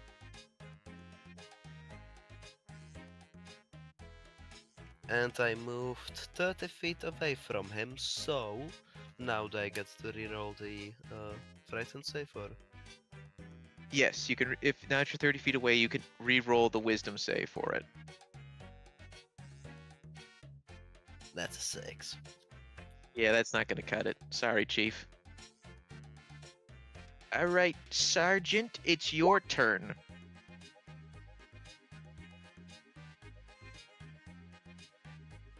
Let's do some punching then.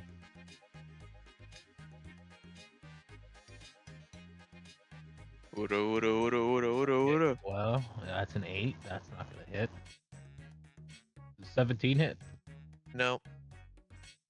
Okay. And last chance. 25. That is a hit. Okay, so that is some high AC that monster has. Got it. Yeah, this takes damage. And that'll be all for me. Obrock, it's your turn. Remember, because you're frightened, you have disadvantage on those attack roll. Well, thankfully, I'm gonna use Frenzy attack, which I can't use advantage, so it'll be normal attack then, right? Yeah, you cancel out this as disadvantage if you have that advantage. Perfectly balanced. Yeah, alright, so that's one normal attack. Let's go, let's go, let's go. Natural 20! For 27! Yeah! Yep, that's a hit. Alright, time to make you meet your maker.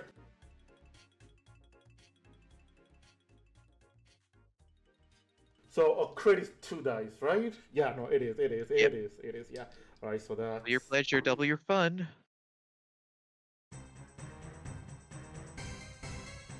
Oh god. Okay, so I got 12, 13, 14.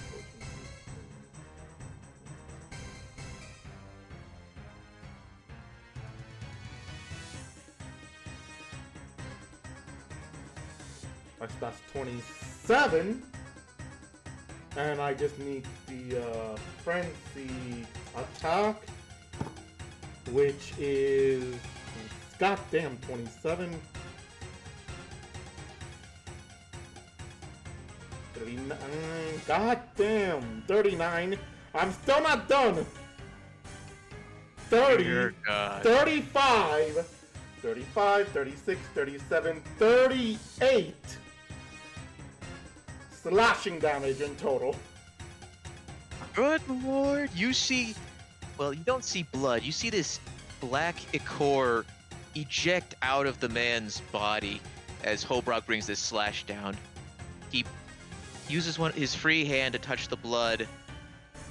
He licks it and goes, "Finally, Okay, then. worthy battle." I mean, if you're asking very nicely, let's go frenzy. 18, 18, 19, 20, 21, 22, 23, 24, 25? Yeah, that's a hit. Alright, so that's 25, and then I just need one. Whee! Okay, 16, 17, 19 with the frenzy. 28, and then my rage. Oh no, I already had it. So yeah, 28 slashing damage. There's that again. You said 27? 28. 28. Very nice. And then for my free action, I am going to go on ahead and drink my potion, my greater potion of healing. So let me grab that real quick. Yeah, since that's the end of your turn, go ahead and roll that stuff. I'll let Luke do his thing while you're doing that. Yeah, no, that'll end my turn. So go ahead. Go, Lukey Oh. Boo. Hopefully this this helps out. Wait, is the creature right after me? No. First it's Clyde, then him. Ooh, well, maybe this could help Clyde out a bit. Not that I think he necessarily needs it. Fuck what to do. Clyde, are you just have a really high hit chance, so you're hitting through disadvantage, or are you giving yourself something to hit through disadvantage? I didn't realize I had disadvantage. I thought did I not pass the wisdom save? No, you Oh, passed it. he did pass it. Oh my god. Ah. Luke, you're getting him confused with Frank. Oh, damn it. Okay. Then yeah, I'll just go for a shocking strike, great sword hit. Let's go. So while he's doing that real quick, I had a 16 25. healing from the potion. Delicious. What'd you roll, Luke? 25. And hold on, just double check. Did you have disadvantage? Oh, I do have disadvantage. Damn it. So roll that one more time, Chief. 25. Oh, that's nice. So yeah, that still hits. Awesome. We're gonna roll those again. We're gonna take the 14.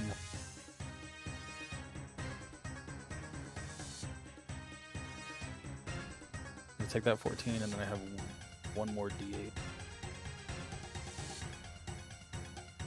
Where are you getting that extra D8 from? Runestone helpfulness upgrade, cantrip upgrade, Oh, I see. or Okay. amplification.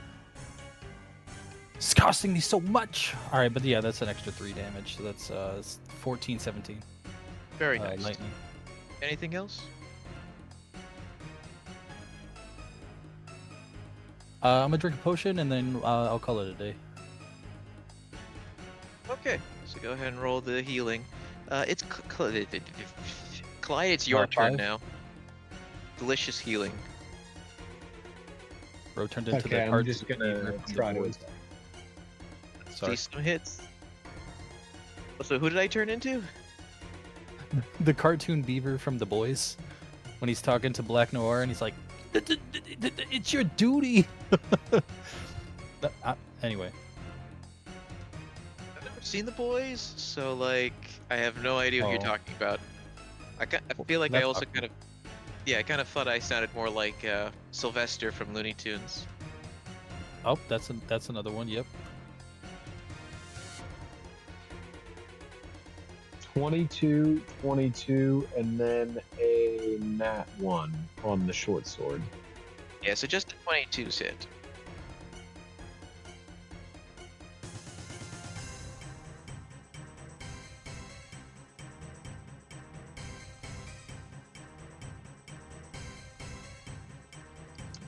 11 and 10.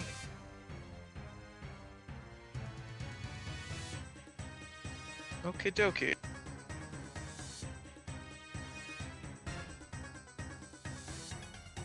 Alright, anything else you'd like to do? No, that's Okay, that's it. Then it's going to be his turn now.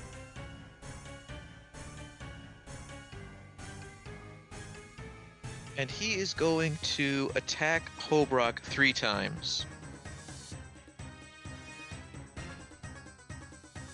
Alright, does a 15 hit? So what was that? Does a 15 hit? Right there on the dot, yeah. Okay, so it's going to be another 13, which is the 4 slashing damage, 9 necrotic. I'm sorry, repeat that. So it's going to be 13 because it's 4 slashing because you have the resistance, and 9 necrotic damage.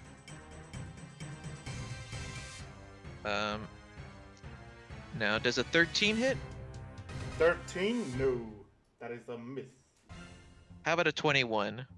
God damn, that is a perfect hit there. Yep, so that's another 13. 13 in total, okay. Whew. Hobrock is almost looking as bloody as the other dude then. Oh yeah, and give me a con save real quick. Alright, the con save. The save of the con. Where is that unlucky dice? Alright. 16. Alright, you still pass and avoid the smite. It's now Frank's turn.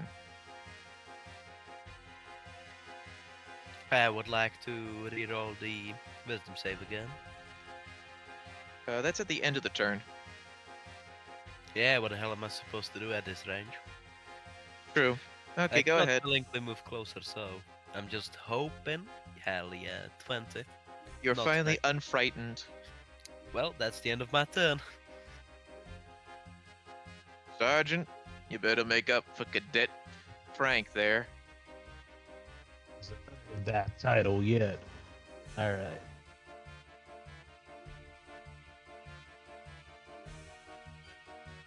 $17. That's a miss. 14. That's a miss. 25. There you go, that's a hit. 5. Alrighty. Hobrock's turn. Alright, to avoid the disadvantage, reckless attack again. Please give me something good. I got 18. 18, that's a hit. Oh, yes. Alright, alright. Let me put this aside. Where is the lucky dice? There you are. So. Alright. So, wait, where's that dice? Okay, there you are. 12 plus D plus 12, 18, 20, 23 slashing damage, which is on So the next And then, is he still alive? Oh yeah, he's still alive. Alright, then second attack coming in. As a 14, 15, 21. 21 hits. Alright, so second is... Ooh, okay, that's good, that's good. That's 10, 16, and then 16, 17, 18, 19, 20, 21, 22, 23, 24, 25. 25 slashing damage. Oh yeah, he's looking pretty. He's looking pretty. Alright, and... Pretty. Yep. Oh, okay, and then with my free action, Hallbrock quickly takes another gulp of her greater healing potion, healing me. Oh my god, I just rolled a full natural on all four. Oh wait, no, never mind, that one was a 3. God damn it, I hate these type of dice. Alright, but whatever. 8, 9, 10, 11, 12, 13, 14, 15, 16, 17, 18, 19. So 19 of delicious healing, and that should be it for me. All right, it's Luke's turn. Let's see if Luke or Clyde can finish this.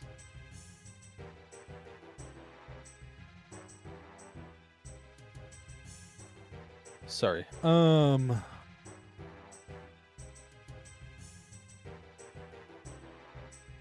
Let's see. Let me.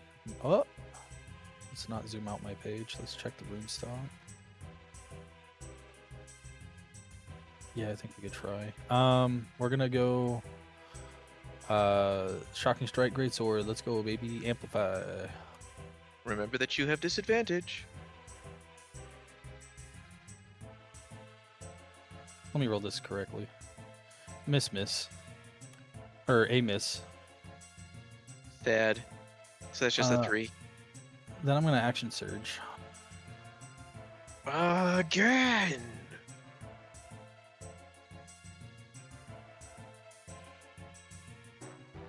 Bam, just marked that I used it. Let's go. Let's see. Can you hit? Nope. Please tell the audience what you got. I got a 9 and a 12 with this. Sad. Anyway, it It's is now sad. Clyde's turn.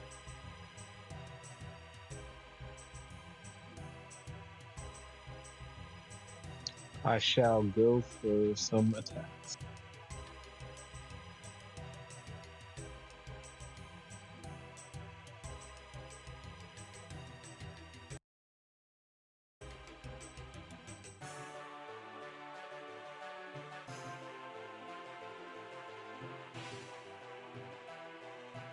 $14, nat 20, and 13.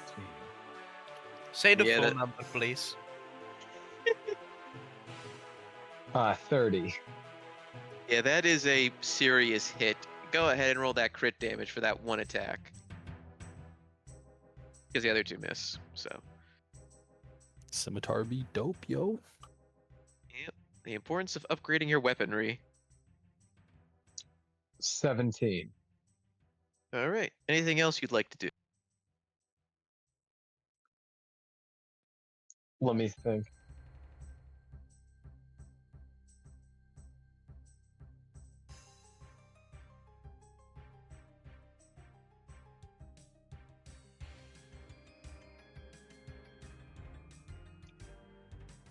Can I do action surge to? So yeah, if your action surge, you'd be able to Continue? do. Yeah, you'd be able to continue and do 2 regular attacks, but you still don't have an extra bonus action. Okay, I'm gonna action surge and attempt to attack twice more. Let's go.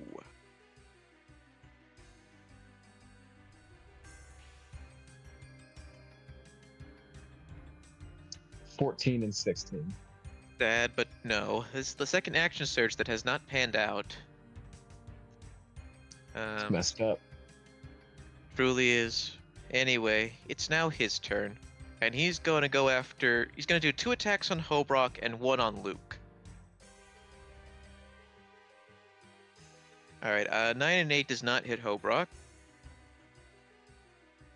Does a natural 20 for 27 hit you, Hobrock? That is well beyond her AC. Go ahead. Yeah, so let's see. So normally it's 13, so double that up. It's 26 damage. Good lord, that is a handful of damage. Hobrock is now once again at the panting and bloody state, just like this poor dude here. Alright, and a 13 definitely does not hit Luke, so that's the end of his turn. Your turn, Frank. Frank would move back over there and attack. That is 18. That is definitely a hit. Alright. So that's 27. How would you like to end it? Oh, well. Woohoo! Finally, Just he's dead. just a proper good old stab. Probably because he's quite beat up in his armor that there would be like some gap. Yes, so you're aiming for that with your scimitar? Yeah, just going a good old stab. As you stab him, you see the dark ichor of his insides leak on your blade. He looks at you and says, "This is a new sensation. I'll be back one day in a new form. I will defile this world." And as he says that, you see his body start fading away, like dissipating into nothingness. And you watch the pickaxe in his hand fall to the ground, like it just clanks on the ground. You also see that he also drops a short sword in a hilt. Or sorry, it's not a holster, it's a sheath. That's it. Ending the fight. Congratulations, you survived. Frank picks up the pickaxe and just starts singing a little quietly. I am a dwarf and I'm digging a hole, a dig hole, digging a hole. As you sing that, you get the sense that you may have done some cultural appropriation. No matter, it's a good old song. True. All right. Anything anyone else wants to do? Hobrock is going to get. Let's see how many. Let me see how many potion I have real quick before I decide to say how many. God damn it! Where is my inventory? I deleted your inventory. You have no inventory. There was never an inventory. You son of a bitch! I'll kill you. Reality is could be whatever I wish. I'm about to bend you over in this reality. All right, here's Hey, my. whoa. Take me out to dinner first. Fine, I'll pick you up at 7. Sounds good. All right. We're getting Italian, right? Oh, obviously. All right, so I have. Okay, so she's gonna gulp down 3 bottle of healing potion because she really needs it. Yes, I can imagine. Chug, chug, chug. Can I give him an extra one, or give Hobrak an extra one? Yes. Just just pour it. just open the bottle and pour it into the wound. See, did you say he dropped a short sword? Yes. He dropped a short sword. Look, a short sword. I point towards it.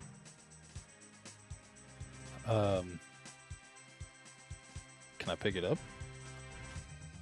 Sure, how would you pick it up? I would grab the sheath. All right. As you look at it, you notice that the short sword's hilt it has like a little hand guard on it, a bit like you would normally see on a rapier. And the sheath itself looks really nice. Like you can sense a little bit of magic imbued into the sheath as you hold the sword in your hands. It's a very nice looking short sword.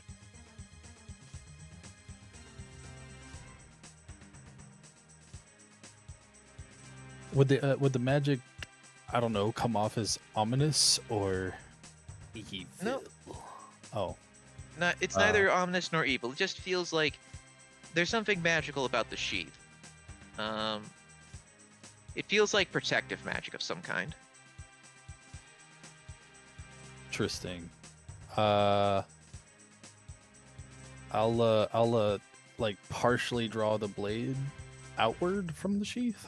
All right, as you grab the hilt of the blade, you're doing that to get it out, right?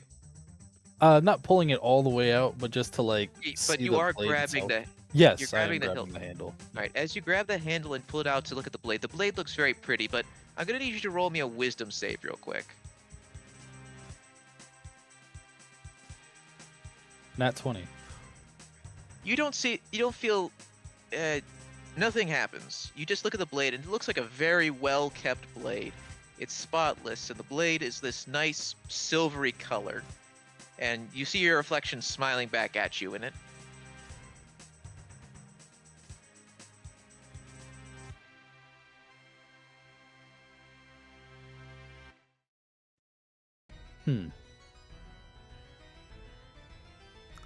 Can I tell what material it's made of? As you try to examine the material of it, you're not sure you've ever seen a blade like it. The material looks like steel, but like a more refined version.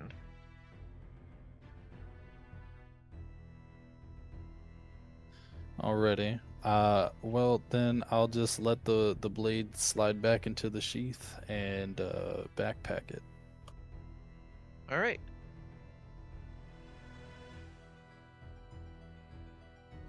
Okay. With that, I think this is a good place to pause. So, first of all, congratulations, everyone. You got a level up. Woohoo! You are now level Let's go. 6. Woohoo! Harbrock definitely does feel stronger as she's choking down on the healing potion and some of the green liquid of it just coming down the side of her lips. I thought it was red. Red, green, she's colorblind. Alright, that checks. Did you get the extra 8 from the one that I gave you? Did I say that?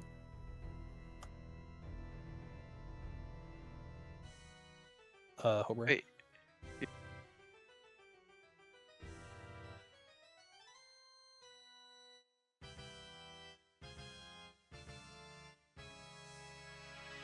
And I have a very interesting feature now that I really like.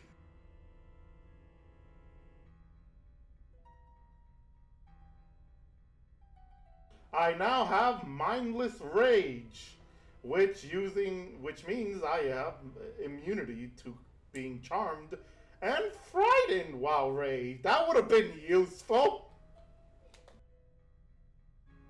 Yeah, that would have been very useful.